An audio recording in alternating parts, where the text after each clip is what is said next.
আপনারা দেখলে আমার ভীষণ প্রেম প্রেম কেন পায় মাস্টারমশাই? এমন এক বাক্য শুভ্রা রাঙা ছোট্ট কাগজে কেউ লিখে একটা নীল রাঙা টিপসহ রেখে দিয়ে গিয়েছে প্লাবনের টেবিলটার উপরে। মধ্যাহ্নে প্রাইভেট পড়তে আসা এক ঝাঁক কিশোর কিশোরী তখন বেশ হাসাহাসি করল মাস্টার মশাইয়ের টেবিলের উপর থাকা চিরকুটখানা দেখে। হাসাহাসির শব্দ শুনে যখন তাদের গম্ভীর মুখ মাস্টার মশাই পাশের রুম থেকে ছুটে আসলো এক রাম ধমক দেওয়ার উদ্দেশ্যে, তখন এই চিরকুট দেখে তার শরীর কাঁপিয়ে কাশি শুরু হলো। ছাত্রছাত্রীদের সামনে লজ্জায় যেন মাটিতে মিশে যেতে ইচ্ছে করলো। চিরকুটখানা নিজের ঢোলা ফতুয়াটার পকেটের ভাঁজে খুব বিরক্তে ছুঁড়ে ফেলে। চোখ রাঙিয়ে উঠে মাস্টার মশাই।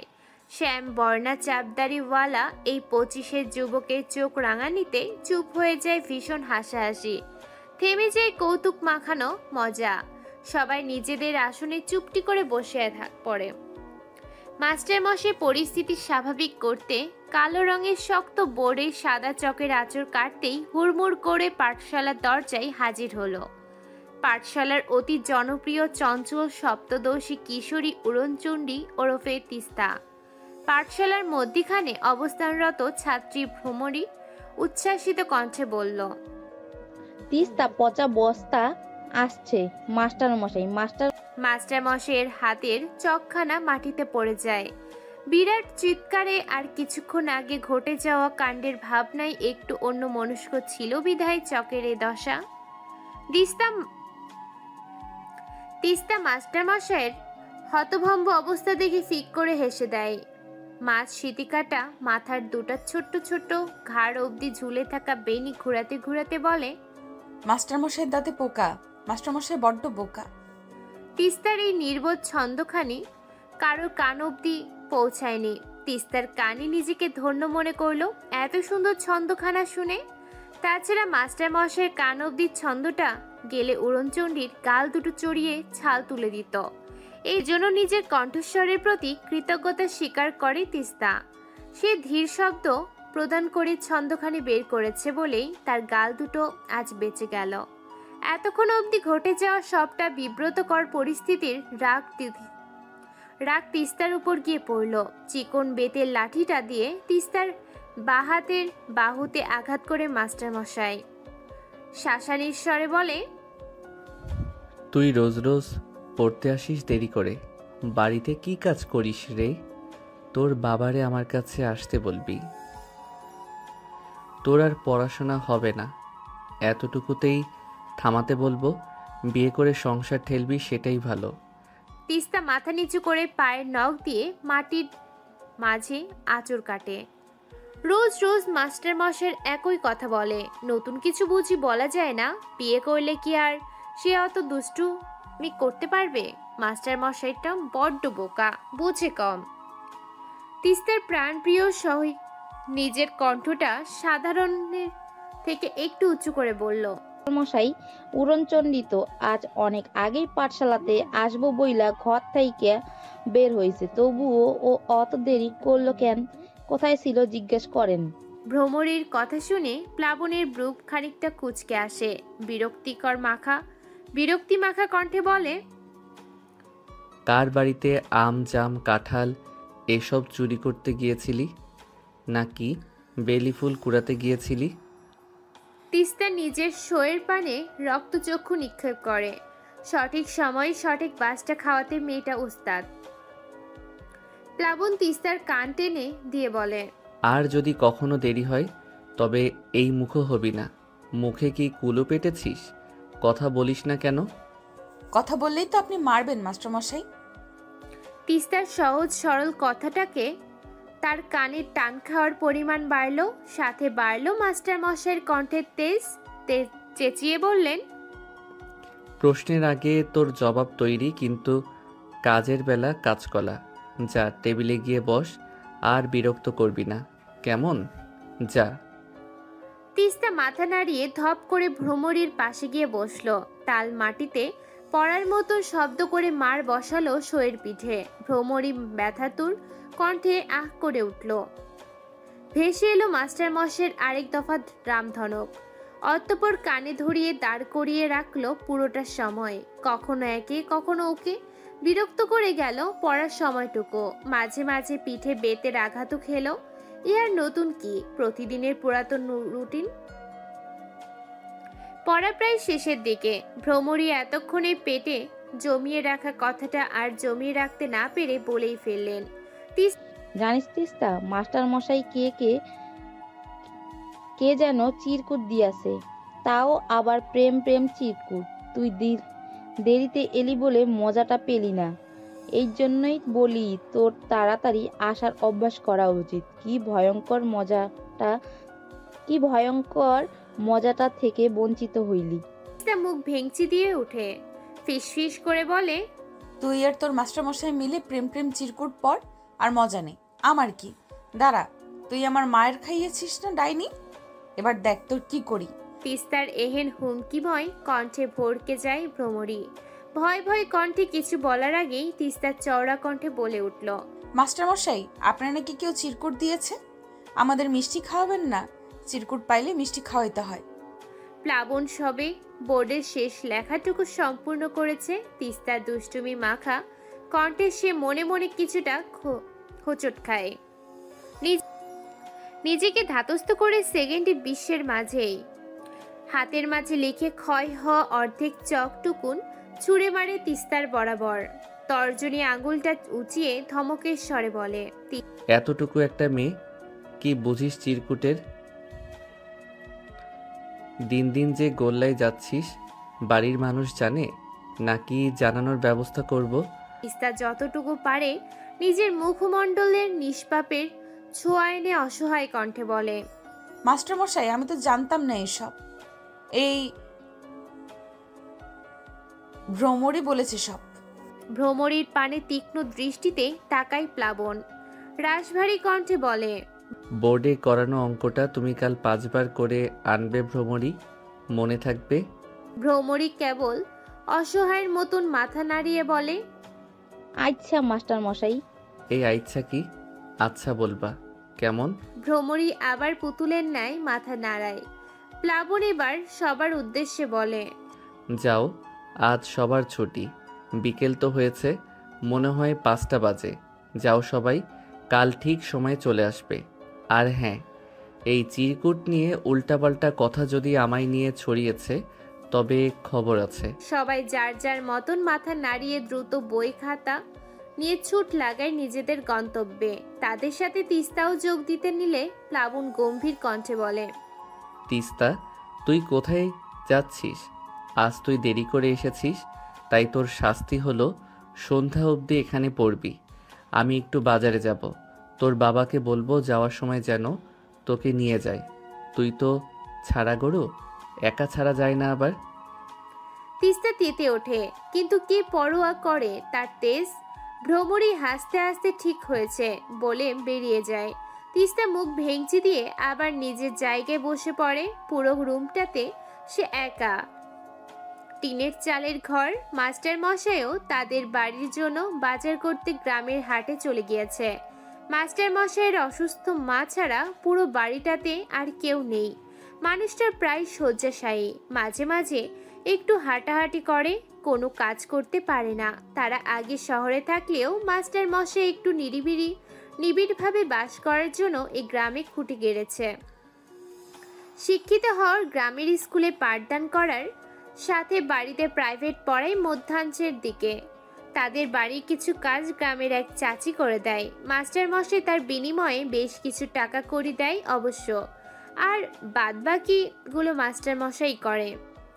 বেশ খানিকটা সময় নিজের মাধ্যমিকের বইটা নেড়ে চেড়ে সরু টেবিলটার উপর গভীর নিদ্রায় চলে যায় তিস্তা। সারাদিনের ঝড়ঝাপে দেহটা বেশ ক্লান্ত, এবার একটু স্বস্তি মিলুক তারও। গ্রামের পথ ধরে বাড়ি ফিরছে প্লাবন। এক হাতে তার বাজারের জিনিসপত্র। ঠিক বাড়ির কাছাকাছি আসার পর তার মনে পড়ল পকেটে থাকা ভীষণ অযত্নের চিরকুটখানার কথা, যা একজন ভীষণ দুষ্টুমি বুদ্ধি নিয়ে লিখেছে। এত চিরকুটে লেখা ভাষাগুলোর গভীরতা হয়তো তার জানা নেই, তবুও মাস্টার মশাইকে বিব্রত অবস্থাতে ফেলার জন্য এই কুব্যবস্থা। প্লাবন চিরকুটটাতে বেশ খানিকটা সময় হাত বুলাই। লেখাগুলোর মাঝে তিস্তার ছোট্ট গোল গোল মিষ্টি মুখখানা ভেসে আসে। মেয়েটা চিরকুট লিখেছে মজা করার জন্য, কিন্তু সে ভুলেই গেছে মাস্টার মশাই প্রতিনিয়ত তার খাতা দেখে, তার হাতের লেখা চেনে, এমনকি পায়ের নখ হতে মাথার চুল অবধি সব মাস্টার মশাই জানে। আর মনেই হাসে মাস্টার মশাই। পথিমধ্যে বাড়ির পাশে মতিন চাচার সাথে দেখা হলো। মাস্টারে দেখে দ্বিগুণ বয়সী লোকটা মাস্টারকে দেখার সাথে সাথে সম্মানের সহিতে বলল, আসসালামু আলাইকুম। কেমন আছেন বাবা? প্লাবন সালামের উত্তর দিয়ে শ্রদ্ধার সাথে বলল, এই তো চাচা ভালো, আপনি? আমিও মেলা ভালো আছি বাবা। কিছুর প্রয়োজন হলে আমাকে জানাবেন। আপনি আসার পর থেকে গ্রামের ছেলেপেলে স্কুলে যাওয়ার আগ্রহ দেখায়। আপনার প্রতি আমাকেও কৃতজ্ঞতা রইল। প্লাবন কেবল মুচকি হাসে। 2 বছর যাবৎ সবার মুখে একই কথা শুনে আসছে। বেশ শান্ত স্বভাবের হওয়াতে রাতারাতি গ্রামের সবার পছন্দের তালিকায় পড়ে গেছে। প্রায় বছর 2 আগেই এই গ্রামে এসেছিল তারা। এরপর থেকে গ্রামের সবার কাছে মাস্টার মশাই হয়ে গেছে। ছোট্ট বড় সবার সম্মানের পাত্র। কেউ তার মুখের উপর কথা বলে না, কেবল একজন ছাড়া। প্লাবন আবারও মুচকি হাসে। বাড়ি ফিরতে ফিরতে প্রায় 8টা বাজলো প্লাবনের। পড়ার ঘরে আলো জ্বলছে দেখে অবাক হলো। ঘরটার ভিতর গিয়ে সে অবাকে হা হয়ে গেল। তিস্তা মেয়েটা এখনো বাড়ি যায়নি, বরং নিশ্চিন্তে ঘুমিয়ে আছে। অন্যান্য দিন হাজার বলে গেলেও মেয়েটা থাকে না, আর আজ এত রাত অবধি এখানে। প্লাবন হালকা হাসে, ঘুমিয়ে থাকা নিষ্পাপ মুখখানার দিকে তাকিয়ে থাকে। মেয়েটা বেশ আদুরে, অন্যান্য শিক্ষার্থীদের মতন তাকে ভাবতে পারে না প্লাবন। মেয়েটার অপ্রস্তুতময় দুষ্টুমিটা নজর কাড়ে যে তার। নিজের মুগ্ধতা নিজের মাঝে চেপে রাশভারী কণ্ঠে ডেকে তুলল তিস্তাকে। তিস্তা প্রথমে বুঝতে না পারলেও পরক্ষণে এত রাত অবধি ঘুমিয়ে থাকার জন্য কতক্ষণ হতাশ করলো। একা একা চলে যাওয়ার প্রস্তুতি নিতেই প্লাবন নিজের টর্চ লাইটটা নিয়ে বের হয়ে এলো। একা রাতে কোনো মতেই ছাড়া যাবে না যে। খুব দ্রুত বাড়ি ফেরার জন্য বাগানের পথ ধরে বাড়ি ফিরছে প্লাবন আর তিস্তা। প্লাবনের বড় বড় স্যান্ডেল জোড়া তিস্তার পায়ে সহিত আছে। মেয়েটা জুতো পরে আসেনি, আধার রাস্তায় কিছু পায়ে বিঁধলে গেঁথে কেটে হয়রান করবে। বেশ আহ্লাদিত, তাই প্লাবনের জুতোটাকে দিয়েছে। বুকের মাঝে বই দুখানা চেপে সাবধানে পা ফেলে চলছে তিস্তা। কেমন গা ছমছমে রাস্তা, তার ভীষণ ভয় করছে। তাই দ্রুত গিয়ে মাস্টার মশাইয়ের হাতটা চেপে ধরল সে। প্লাবন সাবধানে পা ফেলতে ফেলতে বলল, কিরে, ভয় পাচ্ছিস? তিস্তা ভীত কণ্ঠে বলল, হ্যাঁ। প্লাবন আর কিছু না বলে তিস্তার হাতটা দ্রুত এগিয়ে যাচ্ছে। হঠাৎ বাগানের অপর পাশ থেকে কিছু একটা শব্দে ভয় পেয়ে যায় তিস্তা। ধীর গতিতে বলে ওঠে, আম্মা গো, ভূত। প্লাবন দ্রুত তিস্তার মুখ চেপে ধরে। চুপ কর, ভূত না, কোনো মানুষ, চুপ কর। হুঁশিয়ারি কণ্ঠে বলে। তিস্তা তবুও ভয় কেঁপে ওঠে। প্লাবন গাছের পাতাগুলো একটু সরাতেই দেখে মোড়লের বাড়িতে চকচকে ঝকঝকে জামা পরা কতগুলো মেয়ে ঢুকেছে। তিস্তা কৌতূহল নিয়ে তাকিয়ে থাকলেও প্লাবনের যা বোঝা তা বোঝা হয়ে গেছে। সে তিস্তার হাত ধরে ব্যতিব্যস্ত সরে বলে, চল তিস্তা, দেরি হচ্ছে। তিস্তা কখনো কৌতূহল চোখে তাকিয়ে প্লাবনকে উদ্দেশ্য করে বলে, এই মেয়েগুলো মোড়ল চাচার বাড়িতে কেন? এরা কারা মাস্টারমশাই? আমাদের গ্রামের তো না।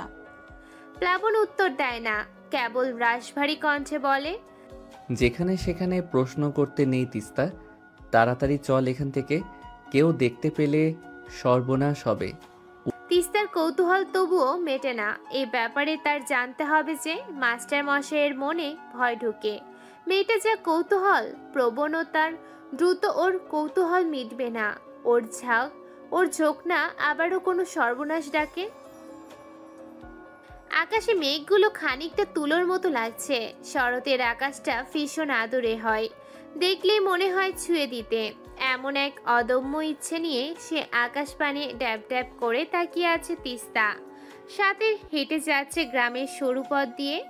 তার সাথে আজ কেবল মাস্টার মশাই আছে। মাস্টার মশাই নিজের সাইকেলটা নিয়ে হাঁটছে গভীরভাবে। তিস্তা কতক্ষণ মনের মাঝে হাবিজাবি ভেবে হঠাৎ মাস্টার মশাইকে প্রশ্ন করলো, আচ্ছা মাস্টার মশাই, আপনার একটা কথা বললে রাখবেন?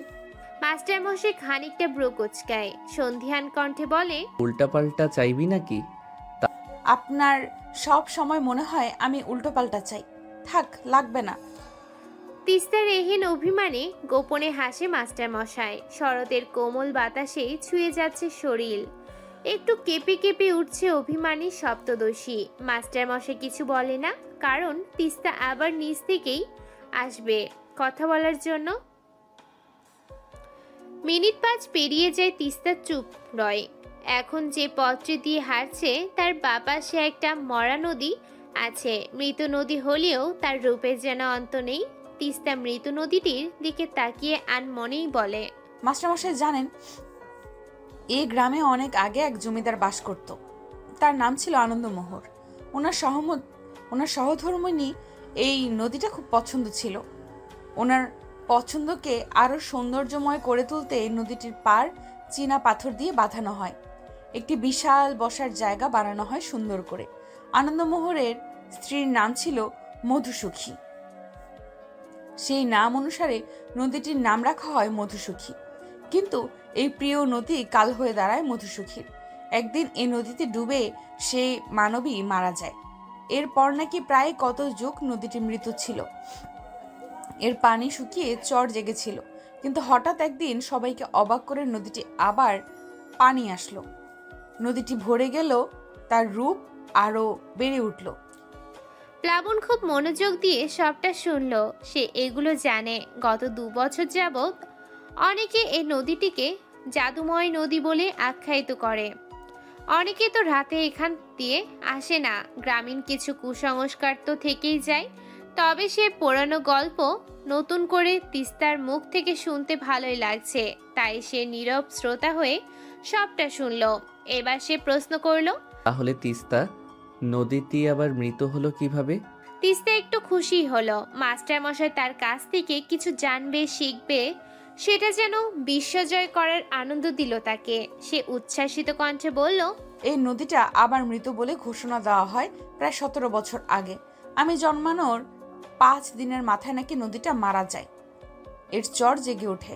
আমি যখন মায়ের পেটে আসি তখনই নাকি নদীটা তার স্রোত হারিয়ে ফেলে, গতি কমিয়ে দেয়। জানেন মাস্টারমশাই, আমার কি মনে হয়? মাস্টার মশাই উৎসুক দৃষ্টিতে তাকিয়ে বলল, কি মনে হয়? আমি জন্ম নেওয়ার সাথে সাথে নদীটা মারা গেছে। বোধহয় আমি মারা গেলে নদীটা আবার বেঁচে উঠবে। প্লাবনের পাটা আপনা আপনি থেমে যায়। কথাটা মস্তিষ্ক অব্দি পৌঁছতেই খানিকটা নড়ে চড়ে ওঠে সে। ধমক দিতে গিয়েও নিজেকে ধাতস্থ করে বলে, তাহলে এক কাজ কর, তুই বরং তাড়াতাড়ি মরে যা। তুই বেঁচে থেকে তো কারো কোনো কাজে আসছিস না, বরং মরে গিয়ে কাজে লাগবি। এই মৃত নদীটা জীবিত হয়ে গেলে এখানে মাছ চাষ করা যাবে। তারপর কত মানুষ এই মাছ বিক্রি করে তাদের উদর পূর্তি করতে পারবে। কি বলিস? তিস্তা মাথা নত করে কেবল ঘাড় কাত করে, যার অর্থ ঠিক আছে। প্লাবন অবাক হয়। এত ভদ্র মেয়ে তো তিস্তা না। এদিকে সপ্তদশী। তিস্তার মনে অভিমানের পাহাড়টা আরেকটু ঝড় হয়। তিস্তার মনে অভিমানের পাহাড়টা আরেকটু বড় হয়। মাস্টার মশাইকে সে ওই কথাটা বলেছিল যেন মাস্টার মশাই তাকে ধমক দেয়। ধমক দিয়ে বলে, এসব কথা বলবি না। কিন্তু তাকে ভুল প্রমাণ করে দিয়ে মাস্টার মশাই কিনা তাকে মরে যেতে বলল। মাস্টার মশাই কি বোঝে না তিস্তার ভীষণ আদরে লাগে মাস্টার মশাইয়ের বকা। অভিমান অধিক হওয়ায় চোখের কোণে উকি দেয় অশ্রুকণা। সে তাড়াতাড়ি বইয়ের ব্যাগটা আঁকড়ে ধরে ছুট লাগায়।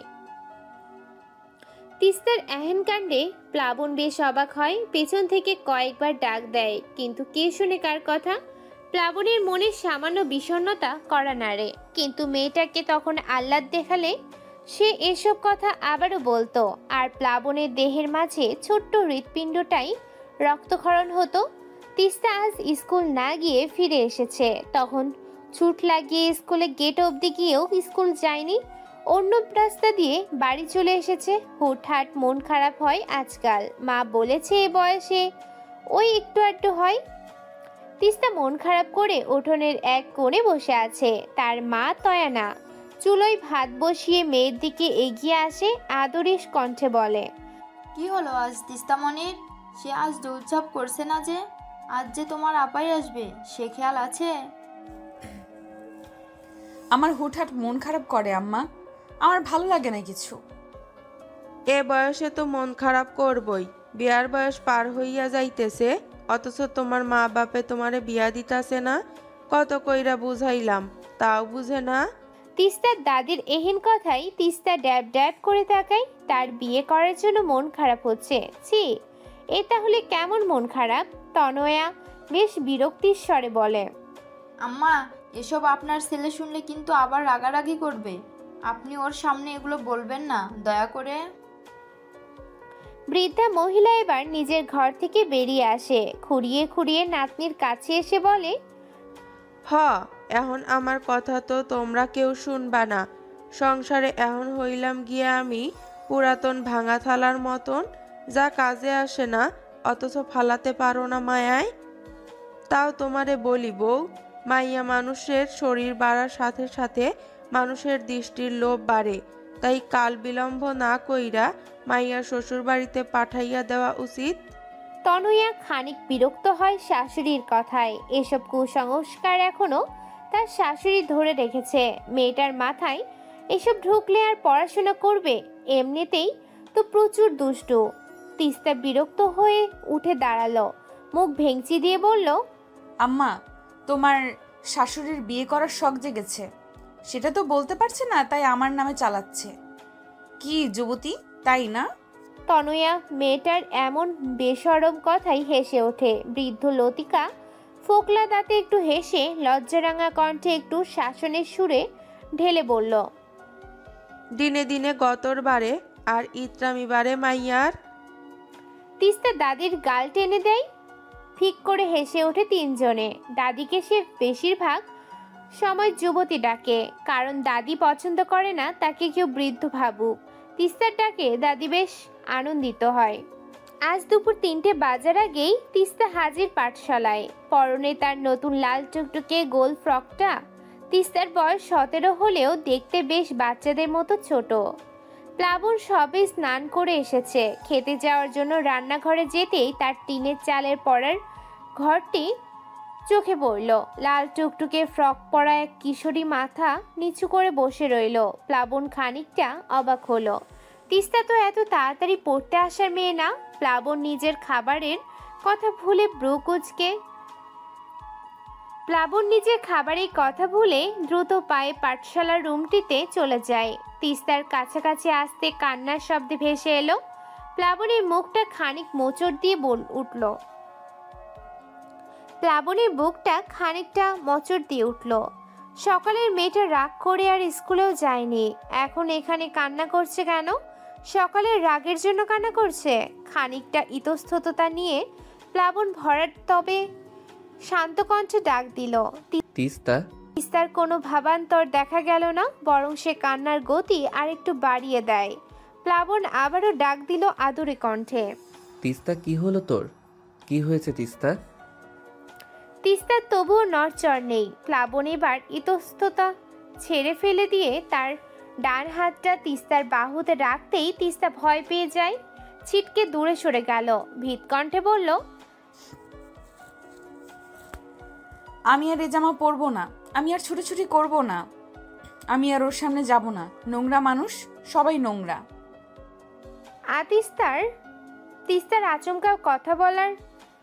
তিস্তার আচমকা বলা কথাগুলো প্লাবনের মস্তিষ্ক অবধি পৌঁছাতে একটু সময় লাগে, কিন্তু বোধগম্য হতেই শরীরটা একটু কেঁপে ওঠে। অনাকাঙ্ক্ষিত ভয় মাথা চাড়া দিয়ে ওঠে। তিস্তা এসব কথা বলছে কেন? প্লাবন ব্যস্ত স্বরে বলে, কে কি বলেছে তোকে? আমায় বল, কি হয়েছে? কে কে ধরেছে তোর গাল?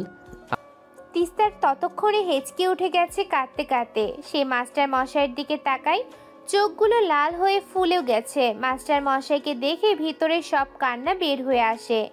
অভিযোগের স্বরে বলে, সবাই খারাপ মাস্টারমশাই, অনেক খারাপ।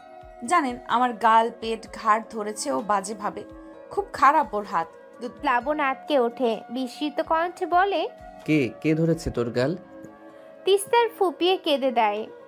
অস্পষ্ট স্বরে বলে, দুলাভাই। ফুলো ফুলো চোখ দুটি কিছুক্ষণে বিবর্তনে উচ্ছ্বাসে পরিপূর্ণ। প্লাবন দূর হতে উচ্ছ্বাসিত মুখখানা দেখে তৃপ্তির হাসি হাসে। ছোট্ট শ্বাস ফেলে বলে, আর খাবি তেঁতুল আচার? তিস্তা শেষ পর্যায়ে আচারটুকু মুখে পড়ে নেয়।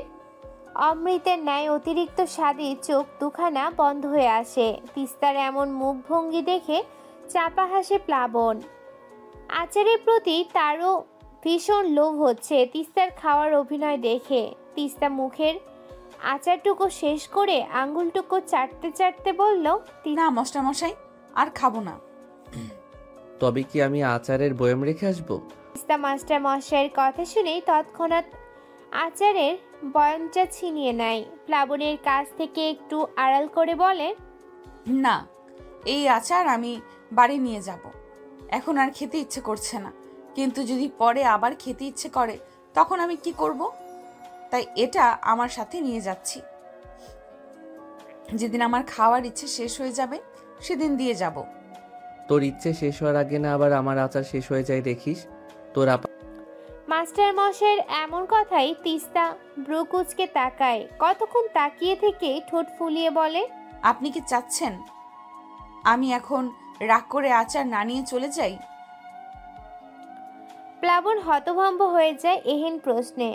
খানিকটা হোঁচট খায় মনে মনে। ব্যতিব্যস্ত স্বরে কিছু বলতে যাওয়ার আগেই তিস্তা বয়ামটা নিজের ব্যাগে রাখতে রাখতে বলে, আপনি এমনটা চাইলেও কিচ্ছু করার নেই, কারণ আচারটা আমার ভীষণ ভালো লেগেছে। আপনাকে এর জন্য আমি পড়া শিখে দেব, কেমন? প্লাবন এবার শব্দ করে হেসে দেয়। মেয়েটা এত বাচ্চা বাচ্চা কথা কেন বলে? একটু আগেও এই ছোট্ট মেয়েটা কেমন যেন বড় হয়ে গিয়েছিল, ভীষণ অচেনা এক নারীতে রূপান্তরিত হয়েছিল। কতটা ধৈর্য সহকারে সামলাতে হলো তাকে। প্লাবন তিস্তার মাথায় স্নেহের হাত বুলিয়ে বলল, তোর আপা জানে তাই না? তুই তোর আপাকেই প্রথম বলেছিলি খারাপ স্পর্শের ব্যাপারটা। আমি সবার আগে আপারেই বলছি, দুলাভাই নষ্ট পুরুষ। আমি আপারে অনেক বলেছি, কিন্তু আপা আমাকে চড় লাগিয়েছে মাস্টারমশাই, অনেক জোরে মেরেছে। শুকনা চোখগুলো কথার পরিপ্রেক্ষিতে জলে পরিপূর্ণ হয়ে গেল। প্লাবনের ভীষণ অবাক লাগলো তিস্তার আপার ব্যবহারে। সে অবাক কণ্ঠে বলল, তোর আপা আর কিছু জিজ্ঞেস করেনি তোকে? আর কিছু বলেনি? হ্যাঁ বলেছে তো, আপা কান্নাও করেছে। আপা বলেছে এই কথা বাড়ির কাউকে না বলার জন্য। তাই তো আপনারা বললাম মাস্টারমশাই, আপনি আর কাউকে বলবেন না, কেমন? আপা কষ্ট পাবে। আপা বলেছে এই কথা আমি কাউকে বললে তার সংসার ভেঙে যাবে, তখন গলায় দড়ি দেওয়া ছাড়া নাকি উপায় থাকবে না। দুলাভাইরে সে অনেক ভালোবাসে। কথা শেষ করে মন খারাপের বিষণ্ণতায় ডুব দেয় তিস্তা। প্লাবন হতাশার শ্বাস ফেলে বলল, এটা ভালোবাসা না রে, যে ভালোবাসা অন্ধ বানিয়ে দেয়, হিতাহিত জ্ঞান হারিয়ে ফেলে, সেটা ভালোবাসা না। তোর আপার সংসার করার লোভ তার স্বামীকে আরও এক ধাপ এই নোংরামির দিকে এগিয়ে দিচ্ছে। বাঙালি নারীজাত ভাবে সংসারবিহীন তারা কিছু না, তাই হাজারো নোংরামি সহ্য করেও সংসার রাখার জন্য মরিয়া হয়ে যায়। আচ্ছা, একটা কাজ করবি তিস্তা? তিস্তা উৎসুক দৃষ্টিতে তাকায়, বিষণ্ণ স্বরে বলে, কি কাজ মাস্টারমশাই? তোকে তোর দুলাভাই সবার আড়ালে স্পর্শ করেছে তাই না? হ্যাঁ। তাহলে তাকে শাস্তিটা সবার আড়ালে তুই দিবি, পারবি না? প্লাবনের কথা তিস্তার বোধগম্য হয় না। সে প্রশ্নাত্মক দৃষ্টিতে তাকিয়ে বলে, কি শাস্তি দেব? আর দুলাভাই আমার বড়। প্লাবন কিছুটা রেগে যায়, ভরাট কণ্ঠে বলে, বড় বলে তুই শাস্তি দিতে চাস না আর সে তোকে নোংরা চোখে দেখুক, সেটা তোর ভালো লাগবে? তিস্তা ডানে বামে মাথা নাড়ালো, যার অর্থ তার ভালো লাগবে না। প্লাবন এবার আশ্বাসের স্বরে বলল, তোর আপার অন্ধত্ব তুই ঘোচাবি, আর দুলাভাইয়ের নোংরামিও তুই দূর করবি, পারবি না? তিস্তার হঠাৎ কি যেন হলো, চোখ দুখানা চকচক করে উঠল। ভীষণ আত্মবিশ্বাসী উঠে বলল, পারবো মাস্টারমশাই। মেয়ে মানুষকে সৃষ্টিকর্তা আলাদা শক্তি দিয়ে হয়তো বানায়। তারা যতটা অবুঝি হোক, নিজের নিরাপত্তা বেশ ভালোভাবেই বোঝে। তিস্তাও সেই সত্তার বাহিরে না। হঠাৎ উঠোন থেকে চওড়া কণ্ঠে ডাক ভেসে এলো, মাস্টারমশাই বাড়িতে আসেননি? মোড়ল সাহেব আইছে আপনার সাথে দেখা করার জন্য। প্লাবনের কপাল কুঁচকে যায়। মোড়ল সাহেব তার সাথে দেখা করতে আসছে কেন হঠাৎ? তিস্তাও অবাক দৃষ্টিতে মাস্টার মশাইয়ের দিকে তাকায়, বিস্মিত কণ্ঠে বলে, মোড়ল সাহেব আপনার সাথে দেখা করতে কেন আসছে মাস্টারমশাই? প্লাবন মাথা নাড়িয়ে জানি না বলে বড় টিনের ঘর থেকে বেরিয়ে আসে। প্লাবনের মাও দুপুরে খেয়ে ভাত ঘুম দিয়ে ছিল, কিন্তু মোড়লের নাম কানে যেতেই ভীষণ ঘুম থেকে কোথায় উবে গেল। সে তাড়াতাড়ি নিজের ঘর থেকে বাহিরে বেরিয়ে এলো। তখন শরতের নরম দুপুর। গ্রামে দুপুরবেলাটা থাকে বেশ নিস্তব্ধ। মোড়ল সাহেবকে দেখে প্লাবন বেশ সম্মানের সাথে সালাম করে, বিনীত কণ্ঠে প্রশ্ন করে, আপনি এখানে যে? কোনো প্রয়োজন থাকলে আমাকে ডাকতে পারতেন। মোড়ল সাহেব তার সাথের চাকরটার কাছ থেকে হুকা পান করে। হুকার ধোঁয়া আকাশে উড়িয়ে দিয়ে কর্কশ কণ্ঠে বলে, এই গ্রামে তো অনেক মাস্টারই আছে, কিন্তু আমার মাইয়ার কঙ্কনার তোমারে লাগবে পড়ার জন্য। তুমি সময় কইরা গিয়া পড়াইও, টাকা পয়সার ব্যাপার নিয়ে ভাবতে হইব না। প্লাবন তার মাধুর্যতা নয়, কণ্ঠে আরো বিনীত ভাব ঢেলে বলে, শিক্ষকদের পড়ানোর বিনিময়ে যেটা দেওয়া হয় সেটাকে সম্মানই বলে, টাকা পয়সা না। আর আপনি তো জানেন দুপুরে আমার একটা শিক্ষার্থীদের দল আছে যাদের আমি পড়াই। সেটা ছুটি দিতে দিতে সন্ধ্যা নামে, এরপর তো আর পড়ানো সম্ভব না। আপনি বরং কঙ্কনারে এসে পড়ে যেতে বললেন। প্লাবনের কথা শুনে প্লাবনের মা বর্ষা বেগম হুঙ্কার দিয়ে বলে, কাকে কি বলছো প্লাবন?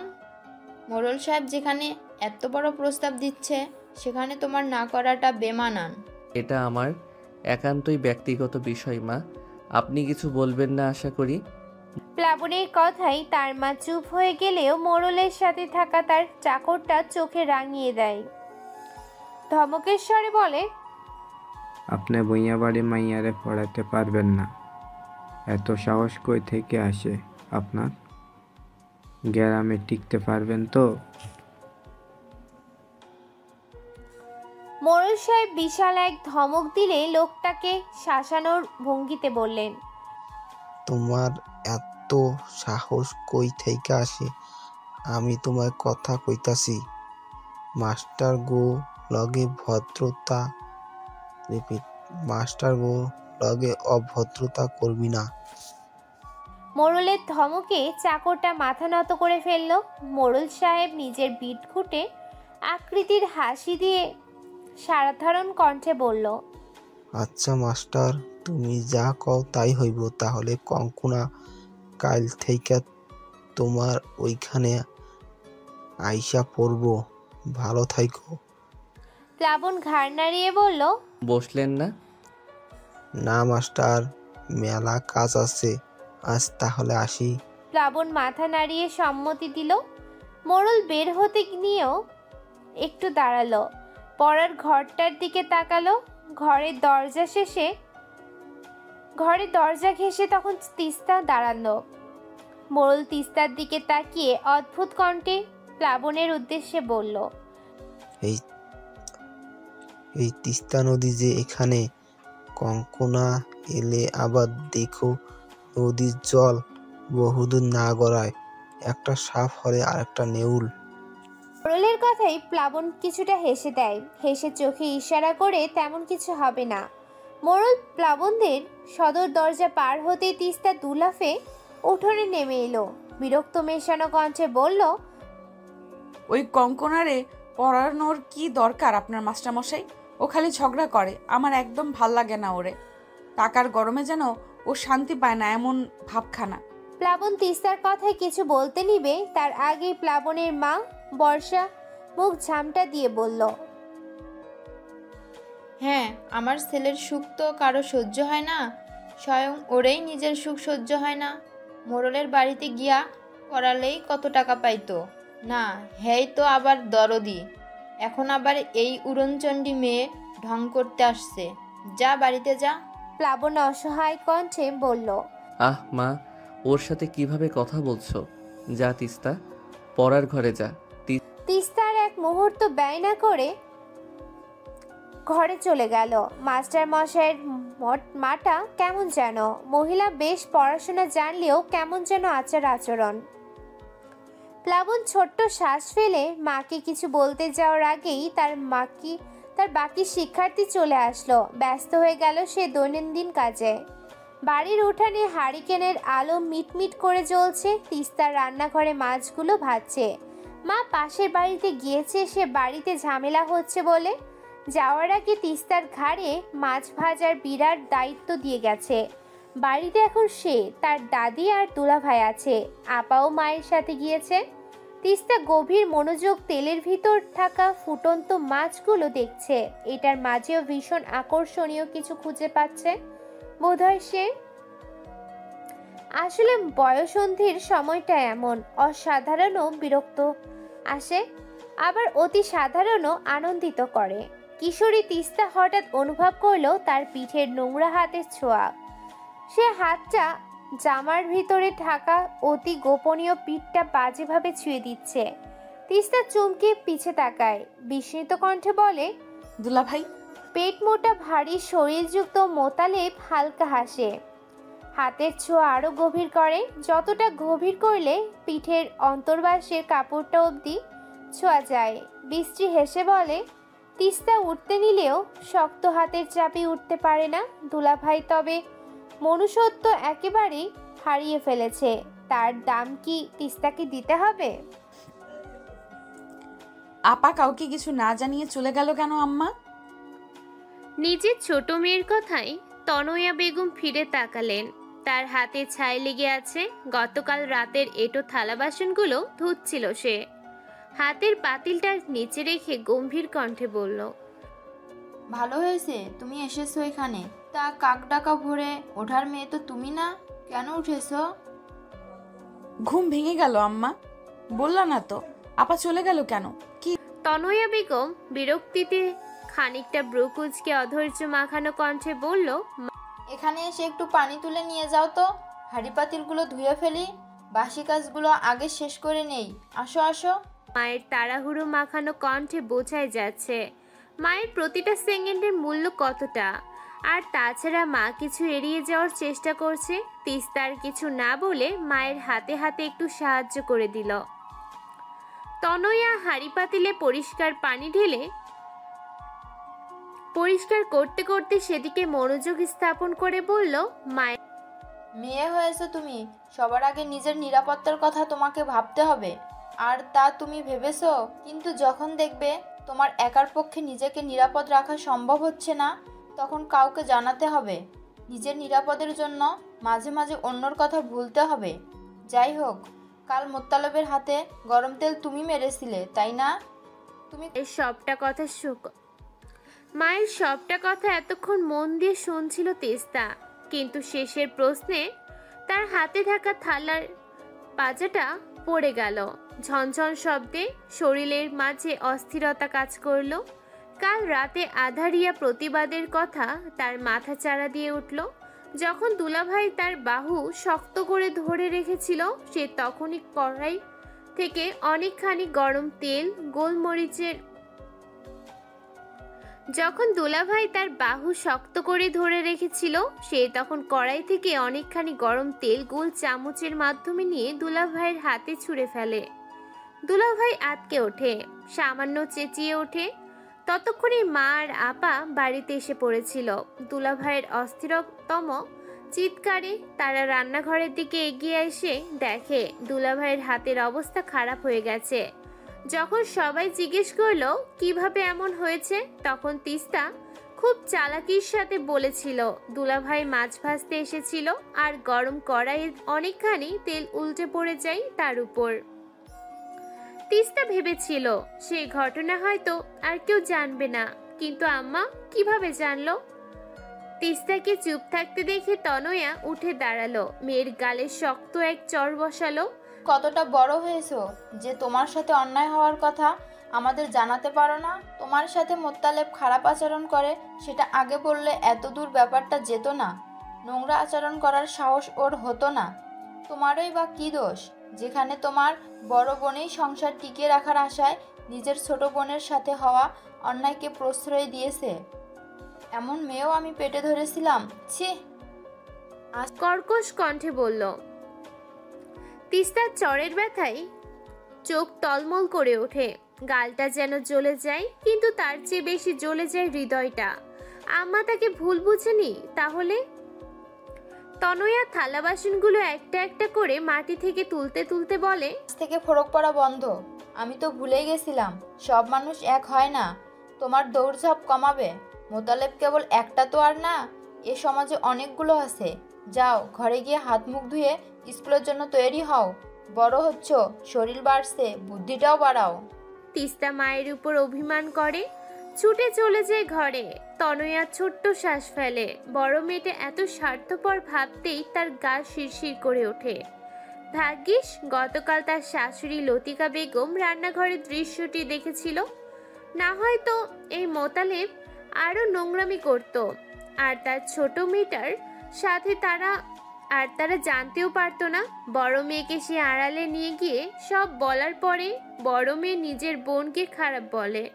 তার বোন নাকি ফ্রক পরে ছেলেদের আকর্ষণ করছে। কতটা নিচু মনের হলে এইসব বলেছে, তাই তো ঠাটিয়ে দুখানা চড় দিয়ে বাড়ি থেকে চলে যেতে বলেছে। সংসার যেহেতু তার এত প্রিয়, চরিত্রহীন সঙ্গী নিয়েই যদি সংসার করার এত শখ, তবে এ বাড়ির মুখ দর্শনও যেন না করে। তীর্যক রোদ খাড়াখাড়ি আকারে শরীরে পড়েছে, গরমে যেন শরীর জ্বলে যাচ্ছে। স্কুলে বড় মাঠটার মাঝখানে তিস্তা তার বন্ধুদের সাথে খেলাধুলা করছে। শরীরটা তার আজ ভীষণ খারাপ লাগছে। ভেবেছে না খেয়ে আসার জন্য হয়তো এমন হচ্ছে। গোল্লাছুট খেলায় মত্ত তিস্তাকে ভরাট কণ্ঠে মাস্টার মশাই ডাক দিল, তিস্তা এখানে আয়। খেলায় মত্ত তিস্তা খেলাতে বিঘ্ন ঘটায় একটু বিরক্ত হলো, তবুও মাস্টার মশাই ডেকেছে বলে কথা।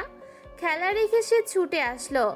ঘরমাক্ত লাল বর্ণামুখ খানায় লেপ্টে থাকা ছোট্ট চুলগুলো কপাল থেকে সরিয়ে হাঁপিয়ে ওঠা কণ্ঠে বলে, কি মাস্টারমশাই? মাস্টারমশাই উত্তর দিল না, বরং তিস্তার বই বহন করা থলেটা তিস্তার দিকে এগিয়ে দিয়ে অন্যদিকে মুখ ফিরিয়ে বলল, বাড়ি যা তাড়াতাড়ি, আর স্কুলে থাকার দরকার নেই। যা, পারলে স্কুলের পিছনের রাস্তা দিয়ে বাড়ি যাবি, বড় রাস্তায় উঠবি না, কেমন? তিস্তা অবাক হয়, হতভম্ব কণ্ঠে বলে, মাত্র তো একটা বিষয়ে পড়াইলো মাস্টারমশাই, ছুটি হতে তো মেলা দেরি। এখন গেলে বড় মাস্টার বাবার কাছে বিচার পাঠাইবে। তুই বড় হবি কবে? নিজের শরীরের প্রতি তো অন্তত একটু যত্নশীল হওয়া উচিত। যা, বাড়ি যা। দুদিন।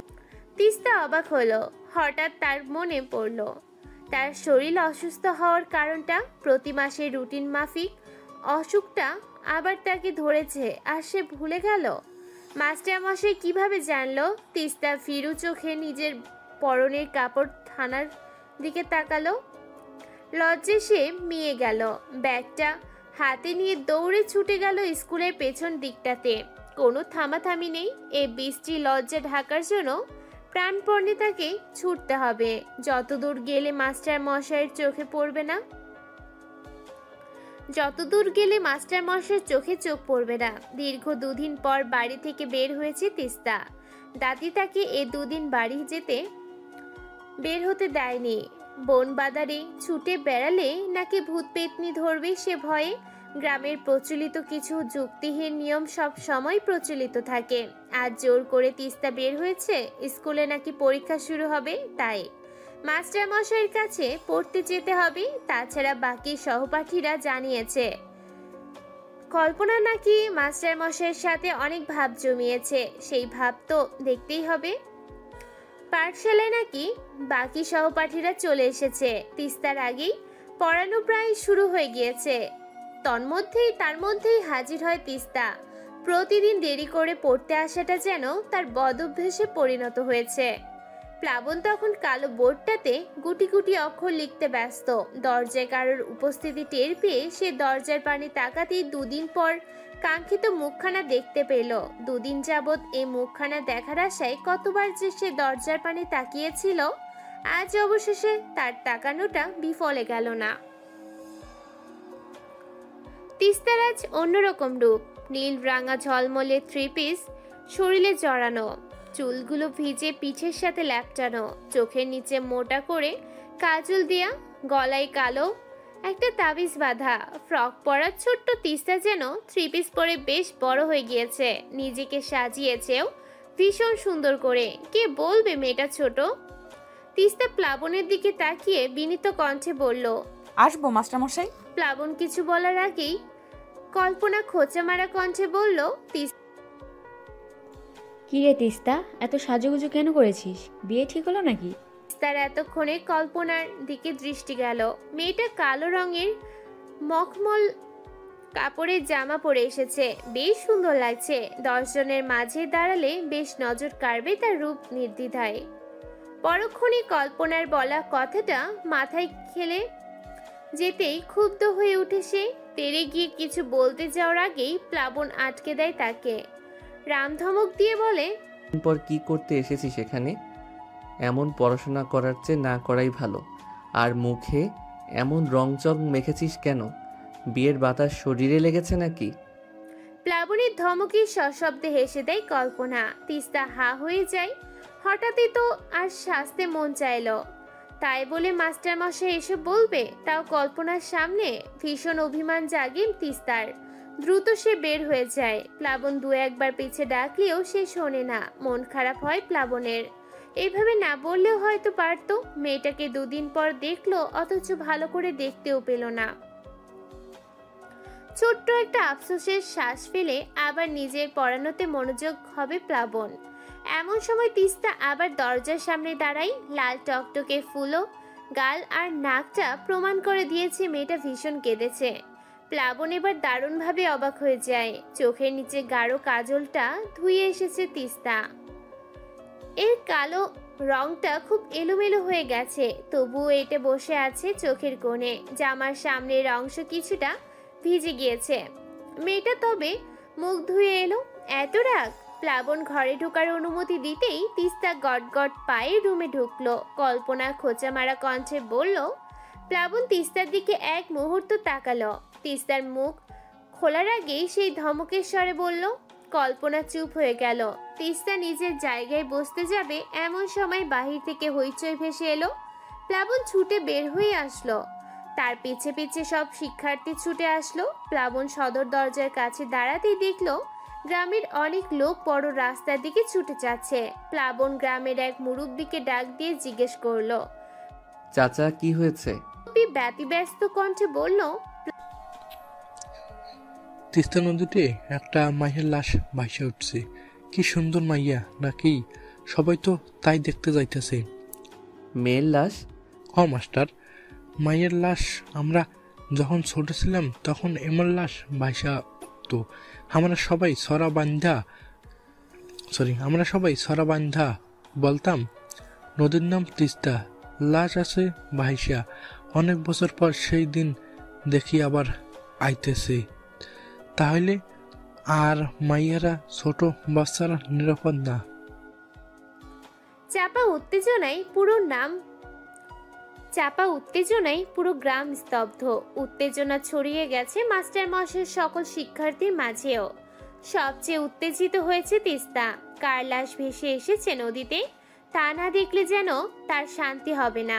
মাস্টার মশাই সবাইকে ছুটি দিয়ে দেয়, কারণ এত উৎকণ্ঠা নিয়ে এলোমেলো ছেলেমেয়ের আর পড়াতে মন বসবে না।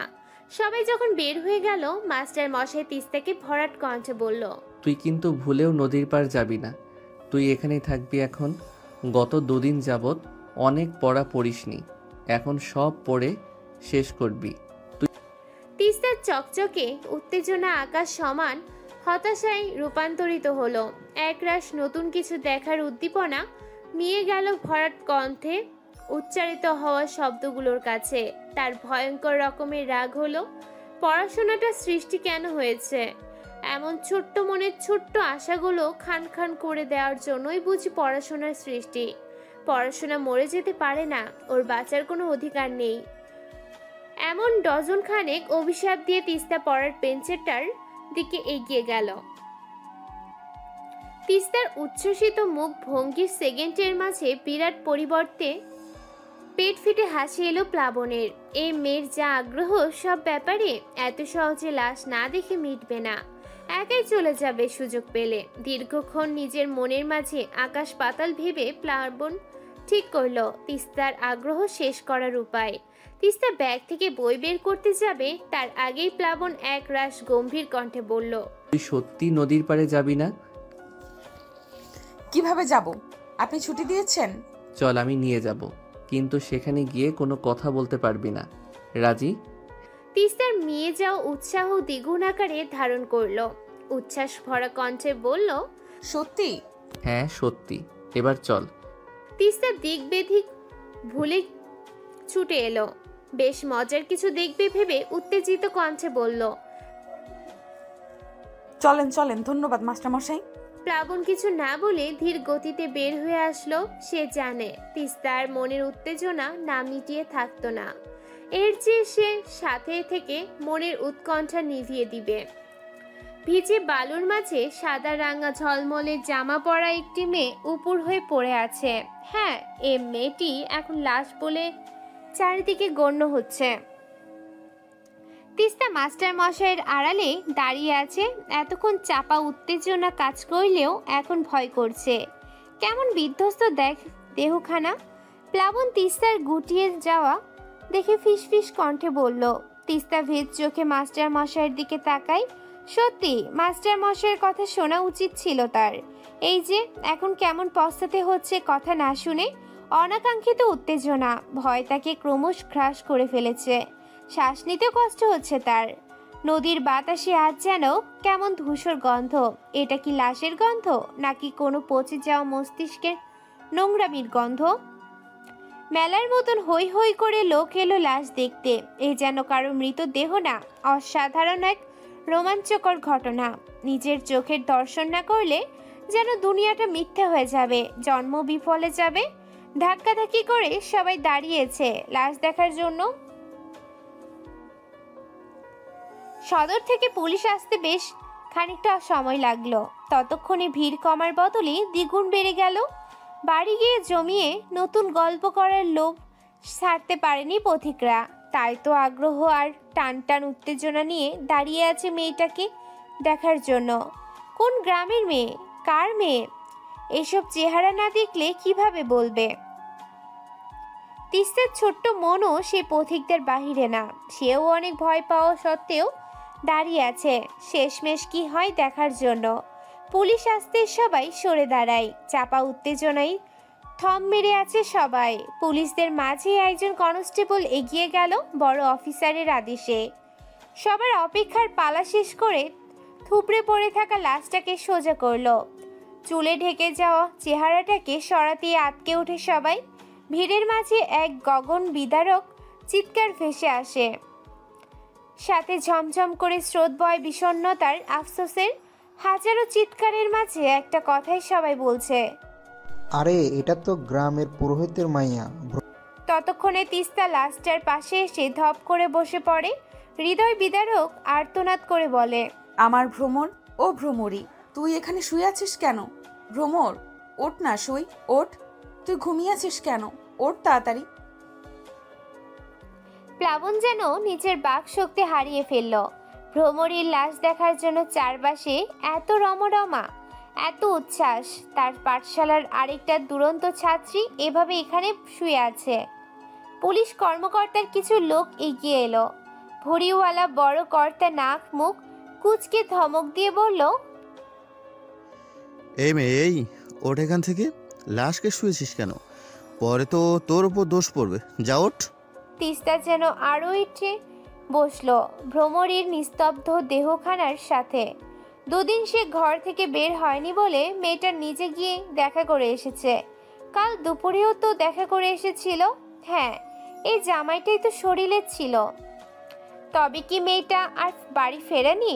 উৎকণ্ঠায় উত্তেজনায় ঠান্ডা হয়ে আসে তিস্তার শরীর। জড়ানো কণ্ঠে বান্ধবীর লাশ থানায় হাত বুলিয়ে বলে, দেখেছিস সই, সবাই তোর নাম ভুলে গেছে, কেমন লাশ লাশ করছে। এই শোনো তোমরা, ওর নাম ভ্রমরী, কেউ লাশ বলবে না।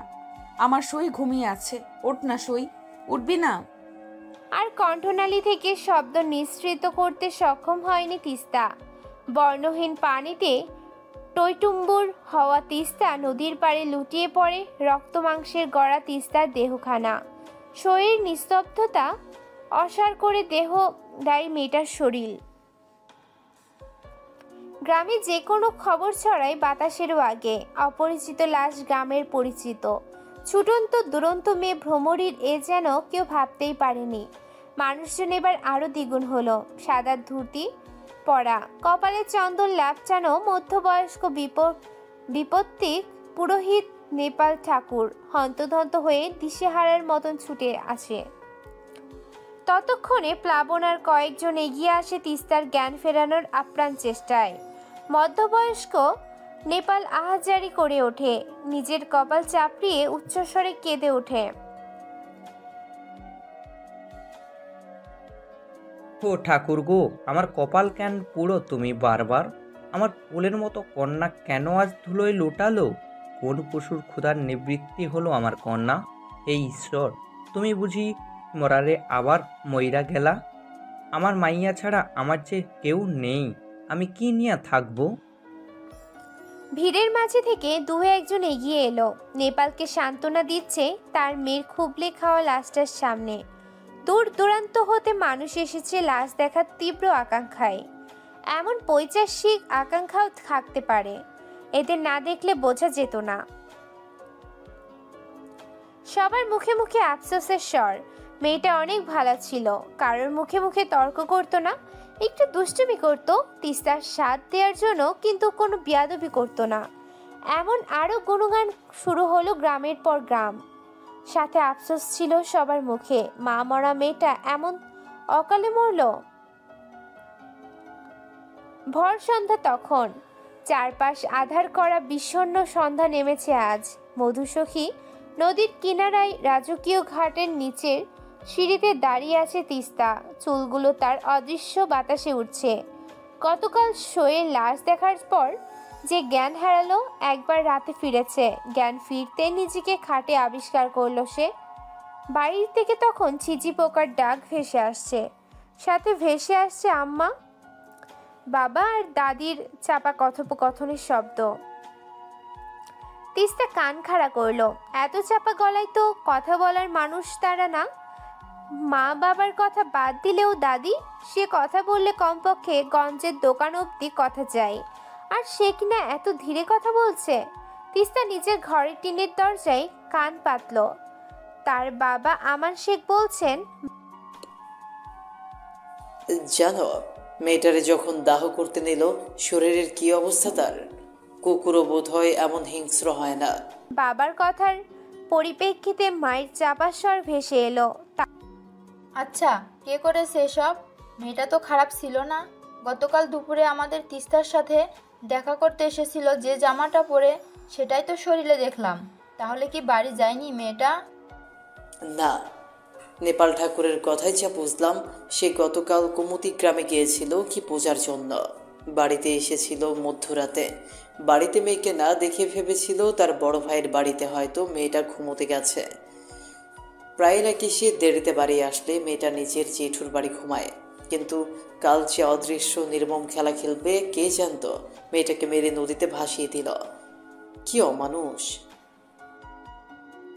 পুলিশ কি বলল গো? ওসব পুলিশ কাঁথার নিচে থাকে, বলেছি তো অনুসন্ধান করবে ওনারা, কিন্তু হাবভাবে তা মনে হয় না। তারপর কিছুটা সময় চুপ রই। পাশের রুমের মানুষ এলো। তিস্তার চোখ দিয়ে অঝরে বর্ষিত হয় অশ্রু। দাদি হুঁশিয়ারি কণ্ঠে বলে, দেখিস তিস্তারেও এখন থেকে সাবধানে রাখতে হইব। মেলা বছর পর গ্রামে বোধহয় মানুষ খেকো রাক্ষস এসেছে, ওরে একলা ছাড়িস না। দাদির কথার পরিপ্রেক্ষিতে আর কথা আসে না। বাবা মায়ের মনে ভয় হয়, রাক্ষসটা কে? সে কি মানুষ খেকো না মেয়ে খেকো? বাকি রাতটা পুরো গ্রামবাসীরই বোধ হয় নির্ঘুম কাটে। নিষ্পাপের মৃত্যুকেই বা মানতে পারে? ভাবনার মাঝে হঠাৎ তিস্তা অনুভব করলো সে ভিজে যাচ্ছে, শরীর বেয়ে পানি পড়ছে। চোখ মিলে দেখে আকাশে বিদ্যুৎ চমকাচ্ছে, ঝপঝপ করে বৃষ্টি নেমে ভিজিয়ে দিচ্ছে চারপাশ। কিন্তু হঠাৎ তিস্তার চোখের সামনের দৃশ্যটা দেখে তিস্তার চোখ বড় হয়ে যায় বিস্ময়ে। এতদিন পর পানি শুষে নেওয়া মধ্যসখী পানি চুষছে না, বৃষ্টির পানি জমছে নদীখানায়, সাথে সজীব হয়ে উঠেছে বোধ হয়। মধুসখী এ কোন ভয়াবহ ইঙ্গিত! সেই বিকেল হতে নিশ্চুপ তিস্তাকে খুঁজতে খুঁজতে সন্ধ্যা পেরিয়েছে। মাস্টার মশাইয়ের বাড়িতে গিয়ে যখন খোঁজ করলো তিস্তা এসেছে কিনা, তখন হতেই সবার ভিতর ভয় জেগে উঠল। মাস্টার মশাইয়ের বাড়িতে আসেনি মেয়েটা, গেল কোথায়? এই পাড়া ওপাড়া খোঁজ চলল সারা বিকেল। মাস্টার মশাই ও খোঁজ শুরু করলো। অবশেষে হঠাৎ বর্ষণে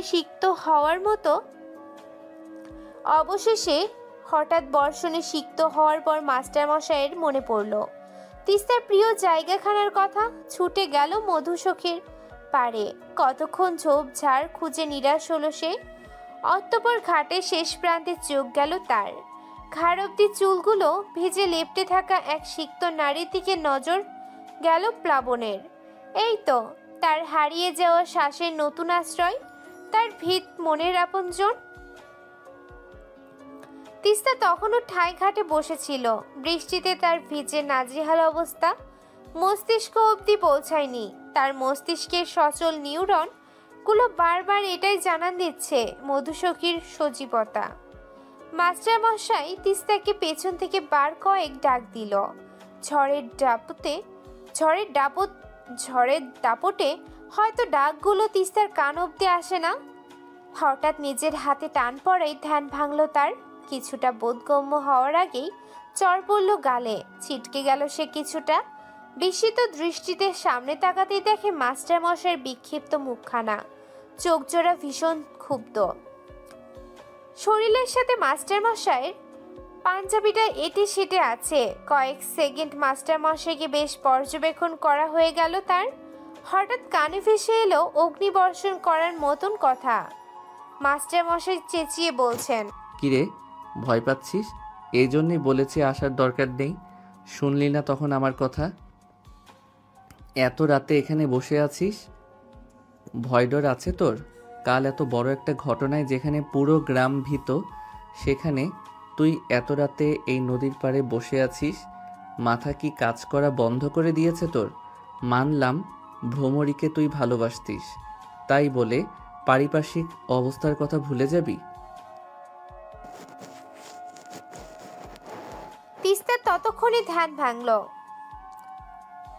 চারপাশে তাকালো।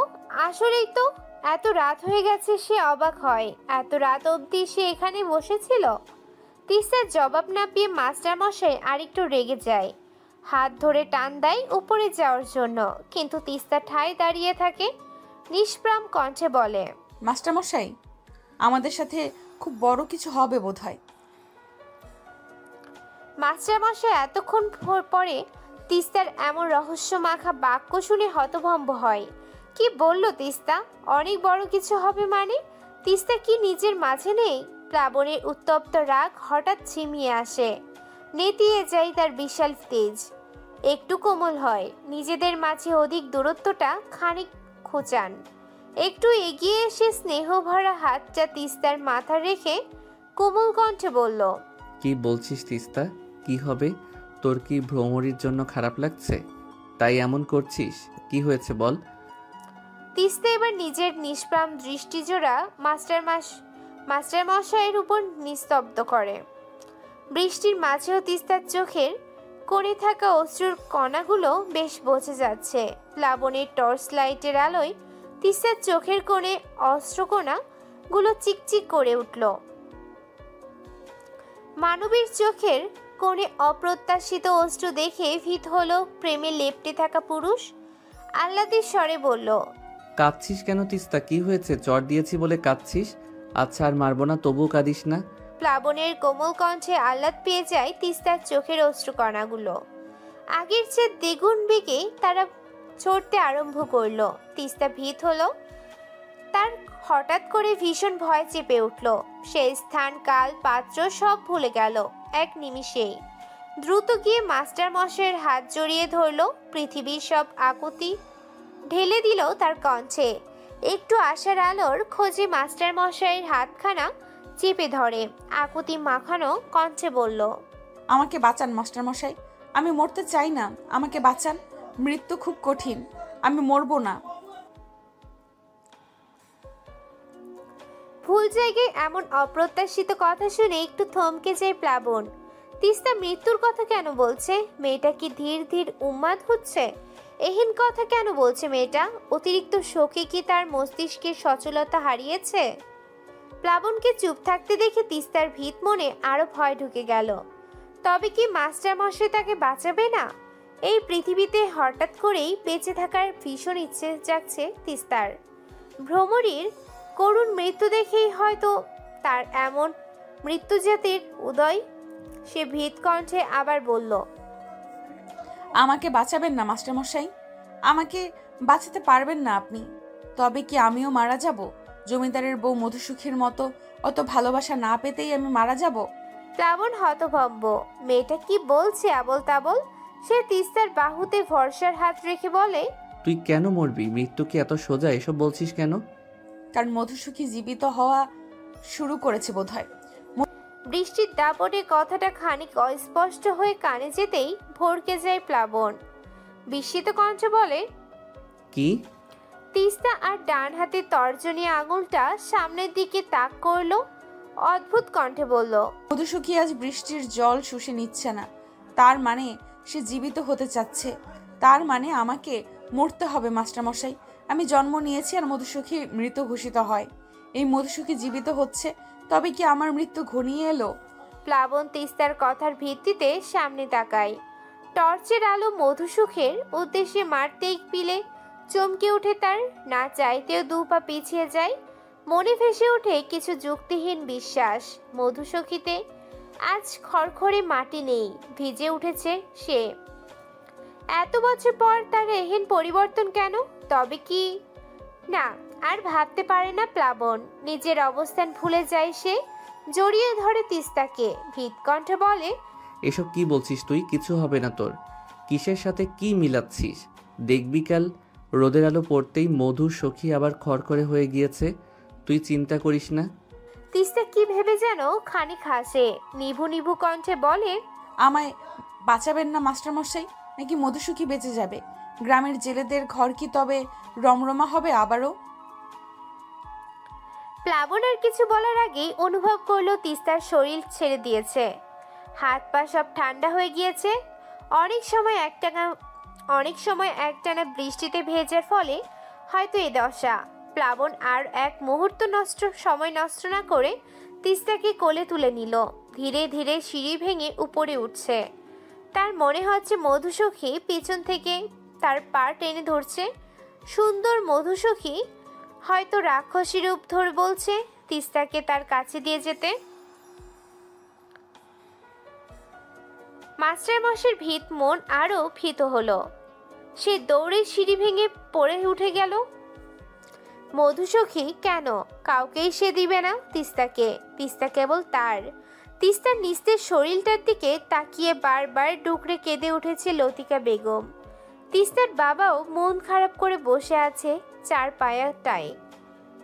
তিস্তার মা কেবল মেয়ের মাথার কিনারায় বসে জলপট্টি দিয়ে যাচ্ছে। প্লাবন দরজার কোনায় দাঁড়িয়ে আছে। এত রাতে গ্রামে ডাক্তার পাওয়াটা অসম্ভব হলেও এত রাতে তিস্তা ডাক্তারের চিকিৎসা এত রাতে গ্রামে ডাক্তার পাওয়াটা অসম্ভব হলেও এত রাতেও তিস্তা ডাক্তারের চিকিৎসা পাচ্ছে। তাও গ্রামের ডাক্তার না, শহরের ডাক্তার। মোড়ল সাহেবের বড় ছেলে মাহিন গত সপ্তাহে সে শহর থেকে এসেছে। শহরে সে ডাক্তারি পড়াশোনা করে। গ্রামের লোকে বলে মোড়লের পুরো উল্টো তার ছেলে, যেমন ভদ্র তেমন নম্র, অনেক মিশুকও। সে ডাক্তারি পড়াশোনা করছে বর্তমানে। তিস্তার এমন অবস্থা দেখে দিক বেধিক ভুলে তিস্তার বাবা শেষমেশ মাহিনের কাছে যায়। এত ঝড় বৃষ্টিতে মোড়ল ছেলেকে আসতে দিতে না চাইলেও মাহিন বাবার কথা অমান্য করে ছুটে আসে।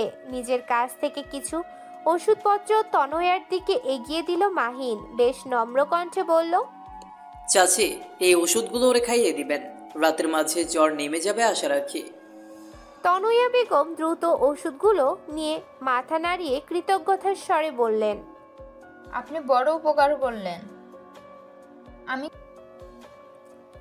মাহিন ছোট্ট হাসি দিয়ে বলল, আমি আপনার ছোট, আপনি অন্তত আমাকে আপনি বলে লজ্জা দিবেন না। আপনার ছেলের মতোই আমি।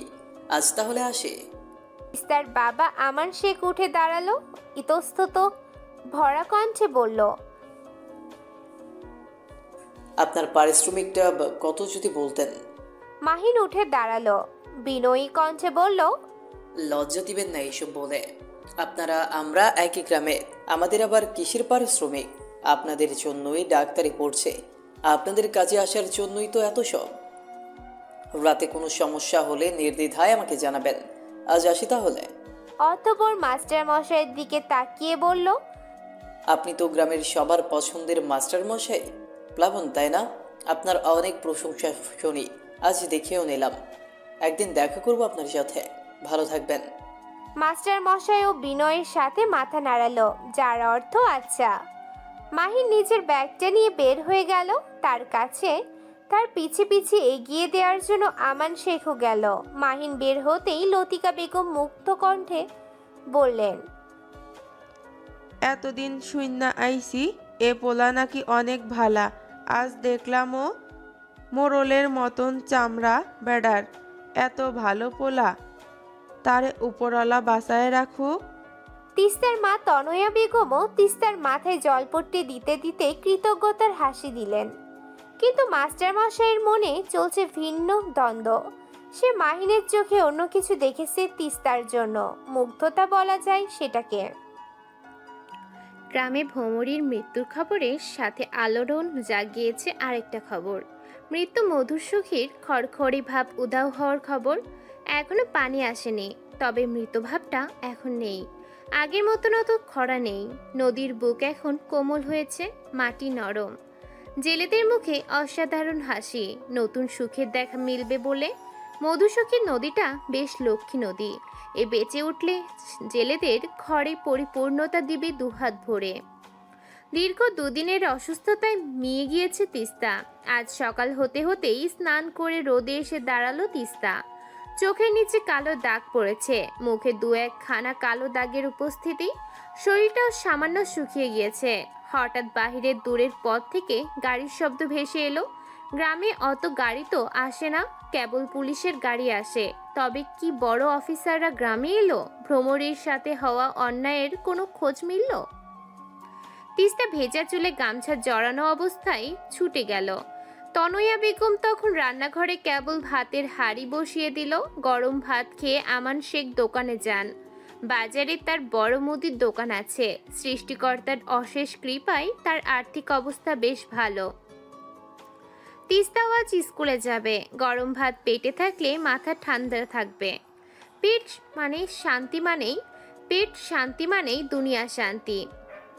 মেয়েকে হঠাৎ ছুটে যেতে দেখে তনয়া ডাক দিল চওড়া কণ্ঠে, কে শুনে কার কথা, কে শুনে কার ডাক। তনয়ার ডাকে ঘর থেকে আমান শেখ বেরিয়ে আসলেন। ছোট্ট কণ্ঠে খানিকটা বিরক্ত ভাব মিশিয়ে বললেন, কি হয়েছে? সারের মতন চেঁচাচ্ছ কেন? বাড়ির বউয়ের কলা গঞ্জের হাট অবধি পৌঁছচ্ছে বোধ হয়। তনয়া বেগম খেপে গেলেন। অসন্তোষজনক কণ্ঠে বললেন, আমি কি করব? মেয়ে একটা তো হয়েছে উড়নচণ্ডী, এই জ্বরে গোসল দিল, এখন আবার কই যেন ভেজা চুলে ছুটে গেল। কি করব আমি এই মেয়ে নিয়ে? আগুনে ভাত চড়িয়েছি, আপনি একটু গিয়ে দেখুন না কোথায় গেল। মাথা আবার ঘুরিয়ে টুরিয়ে পড়ে গেলে হবে আর এক কেলেঙ্কারি। আমান শেখের কপালে ভাঁজগুলো আরেকটু গাঢ় হলো। বিরক্তিটা সরে গিয়ে ভাঁজ পড়ল চিন্তার। মেয়েটা এত অসুস্থতার মাঝে ছুটোছুটি করছে, এই মেয়েটাকে নিয়ে সে যত চিন্তা করে বড় মেয়েটাকে নিয়ে তার এক ভাগ চিন্তাও করতে হতো না। চিৎকার চেঁচামেচি না করে আগে ওটা বললেই তো পারতে। মেয়েটা যে কার মতন হলো। কথা শেষ করে আমান সিং হন্তদন্ত করে হয়ে মেয়ের পিছে পিছে গেলেন। তনয়া বেগম একটু মুচকি হাসি দিলেন। মেয়েটা তার বাবার প্রাণ যেন। এই যে মেয়ের কথা শুনতেই বিরক্ত উবে গিয়ে চিন্তাহানাম দিয়েছে মুখে। মেয়েটা অনেক ভাগ্যবতী। শাড়ির আঁচল দিয়ে কপালের ঘামটুকু মুছে রান্নাঘরের দিকে এগিয়ে গেল সে। তিস্তা নিজের বাড়ি ছেড়ে বেশ খানিকটা এগিয়ে গেল। পথিমধ্যে ভীষণ ভিড়। সেখানটায় পুলিশের গাড়ি দাঁড়িয়ে আছে। তার চারপাশে কতগুলো ছোট্ট ছোট্ট ছেলে মেয়ে উৎসুক দৃষ্টিতে তাকিয়ে আছে। তিস্তা এগিয়ে গেল। মোড়ল সাহেবও এখানে আছে। নেপাল জেঠুকেও দেখা যাচ্ছে। মানুষটার শরীরে সাদা ধুতি আর একটা বেশ পুরানো ফতুয়া। ফতুয়াটার রঙও সাদা, কিন্তু পুরানো হওয়ায় হলদেটে রং ধারণ করেছে। সাদা রঙও কেমন ঘেটে যায় পুরনো হলে। পুরনো হলে সবকিছুর রং বদলায়, হোক জেঠুর ঢিলে ফতুয়া কিংবা রক্ত মাংসের মানুষ। পুলিশ অফিসারদের কাছাকাছি যেতেই ভুড়িওয়ালা অফিসারের কথা ভেসে এলো। অফিসারের কথার পরিপ্রেক্ষিতে মোড়লের কর্কশ কণ্ঠ ভেসে এলো, কিছুই পাচ্ছি না মানে কি? গ্রাম থেকে একটা মাইয়া এমন ভাবে মইরা যাইব আর আপনি পাচ্ছি না বইলা খালাস হইবেন? তা তো হইতে পারে না। যত তাড়াতাড়ি পারেন সেই বেজনারে খুইজা বাহির করেন। অফিসার যেন একটু ভড়কে গেলেন। মিয়ে যাওয়া কণ্ঠে বললেন, আমরা তো আমাদের মতো করেই খুঁজেছি, কিন্তু কোথাও কিছু পাচ্ছি না। কাউকে সন্দেহজনক তো মনে হচ্ছে না। আমরা সব দেখেছি, সবাই তো অনুসন্ধান করা শুরু করে দিয়েছে। এখন দেখি কি করা যায়। নেপাল ঠাকুর এবার মুখ খুললেন। অসহায় কণ্ঠে বললেন, আমার কন্যার আত্মার শান্তির জন্য হইলেই এই নরপশুরে ধইরেন সাহেব। আমার আর কোনো চাওয়া নেই। কন্যা আমার শান্তিতে পরলোকে থাকুক। এই পৃথিবী তো আর তাকে শান্তি দিল না। মাহারা অভাগিনীটা। কথা থামিয়েই ভ্যা ভ্যা করে কেঁদে দিল নেপাল ঠাকুর। তিস্তারও চোখে জলে টুই টুম্বুর হলো। পুকুরে আর সাঁতার প্রতিযোগিতা দেয়া হবে না।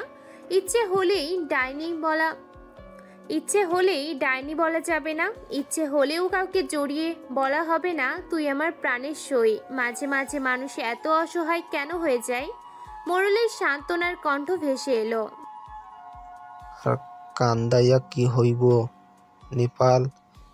একলা মাইয়াটা বিয়া না দিয়া ঘরে রাইকা শকুনের খাবার বানাইছো। তবে ভ্রমরি আমাগো গ্রামের মাইয়া, ওর সাথে হওয়া অন্যায় বিচার হইব। তুমি বাড়ি যাও। মোড়লের কথায় সর্বস্ব হারিয়ে নিঃস্ব হওয়ার নেপাল জেঠু ছোট্ট বাচ্চাদের মতো মাথা নাড়িয়ে দুর্বল পায়ে হাঁটা ধরে বাঁ দিকের মাটিতে সরু রাস্তাটায়। পৃথিবীতে সবচেয়ে অসহায় বাবা সে। সন্তানের নির্মম মৃত্যু দেখার মতন অসহায়ত্ব কি বা হতে পারে? তিস্তার ছোট্ট মনে আকাশ আধার করা বিষণ্ণতা হানা দিল। মৃত শোয়ের যত্ন যতটা না কষ্ট হচ্ছে, তার চেয়ে বেশি কষ্ট হচ্ছে নেপাল জেঠুর জন্য। মানুষটার দিন দুনিয়ায় আপন বলতে আর যে কেউ রইল না। তিস্তা মাটির পথটার দিকে ছুটে গেল। নেপাল ঠাকুর একটু হকচকিয়ে গেল বোধহয় তাকে দেখে। যখন ঠাউর করতে পারলো এটা তিস্তা, তখন ছোট্ট শ্বাস ফেললো। বিষণ্ণ কণ্ঠে জিজ্ঞেস করলো, মা তুই এখানে যে? জেঠুর কথায় ঠেলে কান্না এলো তিস্তার। জেঠুর হাতটা আঁকড়ে ধরে কাপা কণ্ঠে জিজ্ঞেস করলো, তোমার খুব কষ্ট লাগছে তাই না জেঠু? নেপাল ঠাকুর মৃত হৃদয়টা নিয়ে খানিকটা হাসে। তিস্তার মাথায় হাত বুলিয়ে বলেন, কষ্ট হবে সেটাই তো স্বাভাবিক রে মা। আমার এত ছোট মেয়েটা এমন অকালে চলে যাবে কে জানতো। তিস্তা জেঠুর চোখের কোণে অশ্রুটুকু মুছে দেয়। ছোট্ট তিস্তা বেশ ভরসাময় নারীর মতন বলল, কেঁদো না জেঠু, এই যে তোমার ভ্রমরী তিস্তার মাঝে আছে। যখন ইচ্ছে হবে ছুটে আসবে, দেখবে তিস্তার হাসিতে ভ্রমরীর খিলখিল হাসিখানা। মধ্যবয়স্ক নিঃস্ব মানুষটা কেঁদে দেয়। বাচ্চাদের মতন মাথা দুলাতে দুলাতে বলে, ঈশ্বর তোর মঙ্গল কামনা করুক মা। ভ্রমরীর মতো আর কোনো ফুল যেন ছড়ে না যায়। আমি আসছি মা। তিস্তার কিছু বলার আগেই পুরোহিত জেঠু ছুটে চলে গেল। নিজের দুর্বলতা না দেখানোর অদম্য ইচ্ছেই লোকচক্ষুর আড়াল হলো বোধহয়। তিস্তা নিজের অশ্রুটুকু মুছে নিল, ছোট্ট শ্বাস ফেলল। হঠাৎ পেছন থেকে ভরাট পুরুষালী কণ্ঠে চমকে উঠল। পিছনে তাকিয়ে দেখে মোড়লের ডাক্তার ছেলে মাহিন। মাহিন হাসি মুখে এগিয়ে এলো, মিষ্টি হেসে জিজ্ঞেস করলো, তুমি তো তিস্তা, তাই না? শরীর কেমন এখন? তিস্তা মুখ কুঁচকে ডানে বামে মাথা নাড়িয়ে বলল, ভালো। শুধু ভালো না, অনেক ভালো। মাহিনের এমন কথায় সন্দিহান দৃষ্টিতে তাকায় তিস্তা। বিরক্ত কণ্ঠে বলল, আমার জ্বর কমিয়েছেন বলে কি এত প্রশ্ন করা লাগবে? আমার উত্তর দিব না, যান। মাহিন তিস্তার কথায় আরেকটু হেসে দেয়। হাসি মাখা কণ্ঠে বলে, না, আমি তো এমনি জিজ্ঞেস করেছি। তা এখানে কেন? মন চেয়েছে তাই আসছি। আপনার সমস্যা? মাহিন তিস্তার উত্তর শুনে হা হয়ে গেল। এত 23 মিটার? তিস্তা বাড়ির পথে হাঁটা ধরে। পথের মাঝে তার বাবার সাথে দেখে হয়। আমান শেখ নিজের মেয়েকে দেখতেই এগিয়ে গেলেন। ব্যতিব্যস্ত কণ্ঠে বললেন, কে রে মা, কোথায় গিয়েছিলে? তোর না শরীর অসুস্থ? চল বাড়ি চল। তিস্তা বাবার হাত ধরে বাড়ির উদ্দেশ্যে রওনা হলো। বাবারা বুঝি এত ভালো হয়? সব বাবাদের সন্তান যেন বেঁচে থাকে, কারণ বাবাদের প্রাণ যে তাদের সন্তানের মাঝে। ইচ্ছে না থাকা সত্ত্বেও এক বান্ধবীর বিয়েতে এসেছে তিস্তা। সব বন্ধু বান্ধব তাকে জোর করে নিয়ে আসছে বললেই চলে। তিস্তার মন ভীষণ খারাপ। ভ্রমরী চলে যাওয়ার পর আর কিছুতেই তার আর মন বসছে না। তার মাঝে গত 2 দিন যাবৎ মাস্টার মশাই গ্রামে নেই, স্কুলের কাজে সদরে গেছে। হঠাৎ তিস্তা অনুভব করলো তার পিছে কেউ দাঁড়িয়েছে। চমকে তাকাতে দেখলো মাস্টার মশাইয়ের হাসি হাসি মুখ। তিস্তাকে তাকাতে দেখে মিষ্টি হাসি দিয়ে বলল, কি রে, তুই এসেছিস? ভালো হয়েছে, ঘর থেকে বের হয়েছিস। সবার সাথে মিশলে ভালো লাগবে। কে শুনে কার কথা? দীর্ঘ 2 দিন মাস্টার মশাইকে না দেখার তৃষ্ণা মিটাতে ব্যস্ত তিস্তা রানী। এই মানুষটাকে না দেখে মনের মাঝে মরুভূমির সৃষ্টি হয়েছে। তিস্তাকে ড্যাব ড্যাব তাকিয়ে থাকতে দেখে প্লাবন সন্দিহান দৃষ্টিতে তাকিয়ে বলল, কি রে, জ্বর কমেছে? তিস্তা ধ্যান ভাঙল, মাথা নিচু করে বলল, হ্যাঁ কমেছে। কখন এলেন? তিস্তার কিছু বলে না। মনের মাঝে ভীষণ মন খারাপটা এখন আর নেই। কেন? তিস্তা আনমনেই রিমুর দিকে তাকায়। বধূ বেশে তার ছোট্ট বান্ধবী কত বড় লাগছে। হঠাৎ একটা বিষয় নজর কাড়ে তিস্তার। রিমুর বর। রিমু ঘেমে গেছে বলে তার রুমালটা আড়ালে এগিয়ে দিল। ভীষণ মিষ্টি একটা দৃশ্য।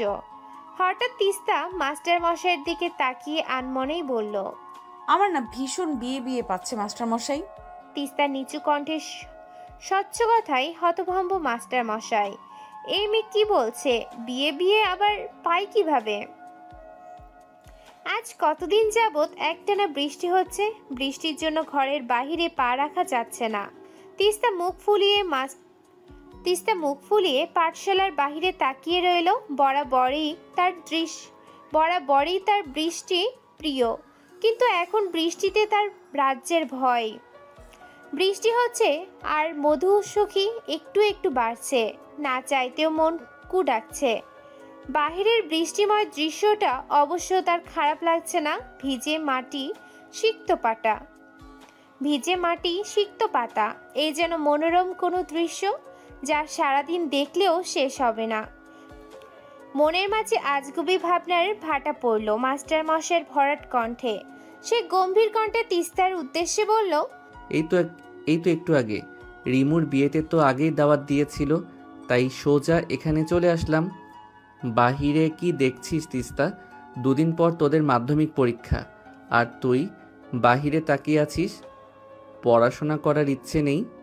তিস্তার ধ্যান ভাঙে। মাস্টার মশাইয়ের দিকে তাকাই। মাস্টার মশাই আগে থেকে কেমন যেন একটু শুকিয়ে গেছেন। দুশ্চিন্তায় চোখের নিচে কালি জমেছে যেন। আজ প্রায় 5 দিন যাবৎ মাস্টার মশাইয়ের মায়ের শরীরটা ভালো নেই। মা ছাড়া তো আর কেউ নেই তার, তাই দুশ্চিন্তায় নিজের শরীরে আঁচড় কেটেছে অবহেলা। তিস্তাকে চুপ থাকতে দেখে বিরক্তিতে কপাল কুঁচকালো মাস্টার মশাই। রাজভারী কণ্ঠে বলল, তুই এখনই পাঠশালা থেকে বের হয়ে যা। পড়াশোনা না করলে এখানে আসবি না। যা, বের হ। তিস্তা অবাক হলো। মাস্টার মশাইয়ের মন মেজাজ খারাপ তা না হয় সে জানে, তাই বলে সামান্য কারণে বের করে দিবে? আজব।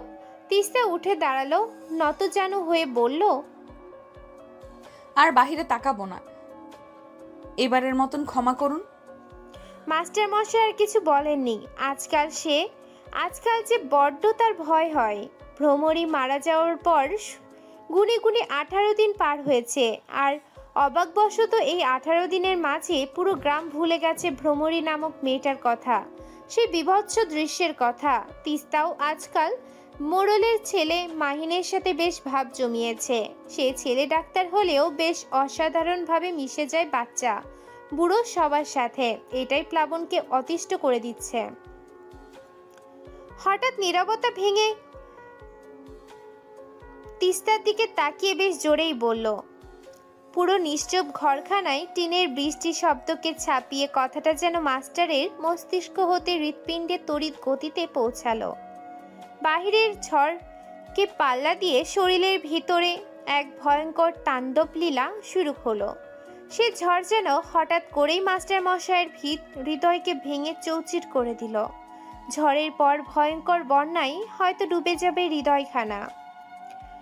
কঙ্কার কথায় বিরক্তি প্রকাশ করলো তিস্তা। অসংখ্য রকমের বিরক্ত ছুঁড়ে ফেলল কঙ্কার মুখে।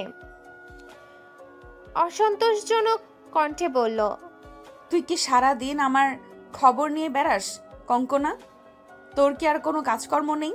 কঙ্কনা মুখ ভেঙচি দিল। প্লাবনের দিকে তাকিয়ে বলল, দেখেছেন মাস্টার মশাই, এই মেয়ের মাথায় এখন এসব ঘুরছে বলেই পড়াশোনায় মন নেই, কাউকে জানাতে চাচ্ছে না বিয়ের কথা। তিস্তা কঙ্কনার এমন অহেতুক কথাই বিরক্ত হলো। হ্যাঁ, পরশুদিন তার জন্য পাশের গ্রাম থেকে একটা বিয়ের প্রস্তাব এসেছিল ঠিকই, কিন্তু তার বাবা তো সাথে সাথে না করে দিয়েছে। তবে এটা নিয়ে এত মাতামাতির কি হলো? মাস্টার মশাই তিস্তার মুখে গম্ভীর দৃষ্টি নিক্ষেপ করলেন। তিস্তা তো তাকে সব বলতো, তাহলে এটা বললো না কেন? পর করে দিচ্ছে মেয়েটা তাকে। হুটহাট যে মেয়েটা আনমনে তার কাছে অদ্ভুত বায়না ধরে, সন্ধির অভাব, সেটা কি তবে কেবল বয়সন্ধির প্রভাব? মেয়েটার কেবল আবেগ হয়ে রইল সে? এমন হাজারখানিক গোপন প্রশ্ন নিয়ে হতাশার শ্বাস ফেলল মাস্টার মশাই। হয়তো তাকে এ কথাটা বলতে ভুলে গেছে মেয়েটা। নানান তালবাহানা দিয়ে নিজের মনকে শান্ত করল সে। কঙ্কনার দিকে তাকিয়ে শীতল কণ্ঠে প্রশ্ন ছুড়ল, তুমি কিভাবে জানলে এই খবর? তিস্তা তো নিশ্চয়ই তোমাকে বলেনি। মাস্টার মশাইয়ের প্রশ্নে কঙ্কনা মনে মনে খুশি হলো। তার ধ্যান পাওয়ার জন্যই তো এই কথাটা তুলেছিল। কঙ্কনা বেশ রসালো কণ্ঠে বলল, আমার বড় ভাই বলেছে, মাহিন ভাইয়ের সাথে তিস্তার তো বেশ ভাব। হয়তো তিস্তা মাহিন ভাইকে বলেছিল, সেটাই পরে মাহিন ভাই কথায় কথায় আমাকে বলেছে। ব্যাস, আগের পরের কোনো কথা মাস্টার মশাইয়ের কর্ণশক্তি পৌঁছায়নি মাহিন নামটার পরে। এতটা পর হয়ে গেল সে। এখন সব কথা মাহিন জানে, কিন্তু সে জানে না এত ভাব মাহিনের সাথে। অপরদিকে তিস্তার মনক্ষুণ্ণ হলো। সে তো মাহিনকে যেচে বলেনি। মাহিন সাহেবই তো জিজ্ঞেস করেছিল তাদের বাড়িতে এত মেহমান কেন এসেছে। তখনই তো সে বলেছে, না হয় কি বলতো? মাস্টার মশাইকে তো সব বলে, তাছাড়া কাউকে বলে না কোনো বিষয়। এখন মাস্টার মশাইয়ের মন মেজাজ খারাপ, তাই বলেনি। প্লাবনের মনটা হঠাৎ থিতিয়ে গেল। ভীষণ তিক্ততা ছড়িয়ে গেল শিরায় শিরায়। আর ভালো লাগছে না কিছু, দাঁড়িয়ে থাকাটাও কেমন অসহ্য লাগছে। কোনো মতে কাঠের চেয়ারটাই গিয়ে বসলো সে। মিয়ে যাওয়া কণ্ঠে বলল, আজ সবার ছুটি, বাড়ি গিয়ে পড়তে বসো। কিছুদিন পরই মাধ্যমিক পরীক্ষা। সবার তো আর তিস্তার মতন বিয়ে হবে না, তাই সবাই পড়ায় মন দাও।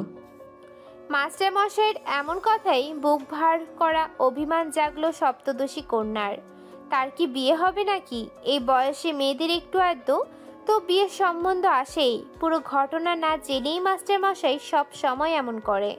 ছুটির কথা শুনতেই সকল ছাত্রছাত্রী ছুট লাগালো। তিস্তার সবার শেষে ধীরে ধীরে ঘরের বাহিরে যেতে নিলেই মাস্টার মশাইয়ের খোঁচা মারা কণ্ঠ ভেসে এলো, তা কবে বিয়ে? দাওয়াত দিবি না?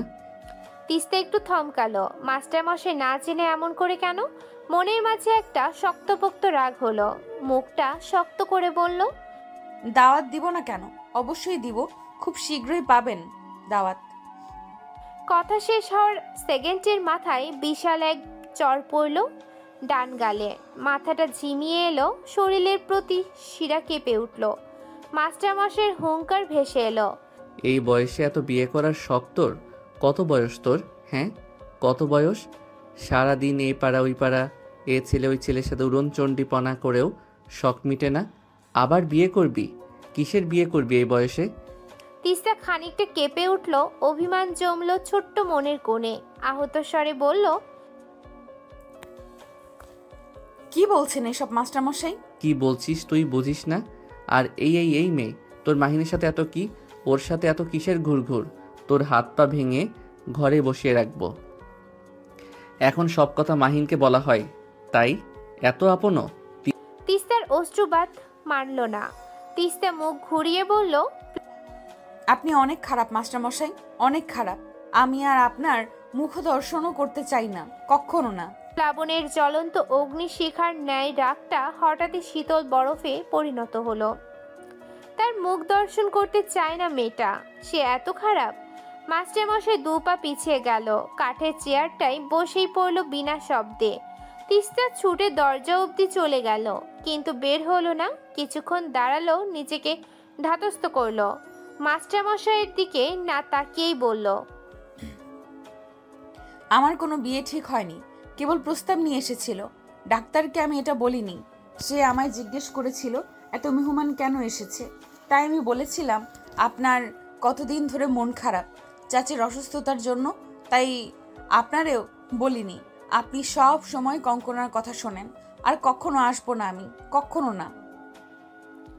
প্লাবন কেবল চুপ করে বসে রইল, কেমন যেন অতিষ্ঠ হয়ে উঠল নিজের উপর। সে সত্যিই খারাপ। স্কুল প্রাঙ্গণে তিস্তা প্রায় ঘন্টাখানেক হলো এসেছে, কিন্তু আজ মাস্টার মশাইয়ের দেখা পায়নি। হয়তো স্কুলে আসেননি। কাল বাড়ি আসার পর আর মাস্টার মশাইয়ের সাথে দেখা হয়নি। সে আর বাহিরে বের হয়নি। কাল সারাদিন বৃষ্টি থাকলেও আজ আকাশ পরিষ্কার, রোদ উত্তপ্ত। মন মরা হয় সবটা ক্লাস করলো তিস্তা। মাস্টার মশাইকে কাল কতগুলো খারাপ কথা বলেছে সে, এই জন্য মাস্টার মশাই তাকে আর পড়াবে তো, নাকি সত্যি আর তার মুখ দর্শন করবে না? এমন 6-9 ভেবে পুরো সকালটা পার করলো সে। কারোর সাথে কোনো কথা বলেনি। ছুটি দিতেই সোজা বাড়ি চলে গেল। দ্রুত স্নান করে তৈরি হলো পড়তে যাবে বলে। আজ একটু সেজেছেও। মাস্টার মশাইয়ের পা ধরে ক্ষমা চাইবে দরকার হয়, তবুও সে মাস্টার মশাইয়ের কাছেই পড়বে। নিজের উড়ন্ত মনে দ্রুত তৈরি হয়ে উঠোনে ব্যাগ নিয়ে আসতেই তনয়া বেগমের কণ্ঠ ভেসে এলো। সে বিস্ময় মাখানো কণ্ঠে জিজ্ঞেস করলো, কোথায় যাচ্ছ তিস্তা? তিস্তা খানিক বিরক্ত হলো। প্রতিদিন এ সময় কোথায় যায় সে মা জানে না, তবুও জিজ্ঞেস কেন করছে। বিরক্ত হয়ে সে বলল, পড়তে যাচ্ছি। তনয়া বেগম রান্নাঘর থেকে বেরিয়ে এলো, অবাক কণ্ঠে বলল, কার কাছে পড়তে যাচ্ছ? তোমার মাস্টার তো বাড়িতে নেই। মায়ের কথা কর্ণকুহুরে পৌঁছাতেই তিস্তার কপাল কুঁচকে গেল। অবাক কণ্ঠে বলল, বাড়িতে নেই মানে কোথায় গেছে? তনয়া বেগম বিস্মিত কণ্ঠে বলল,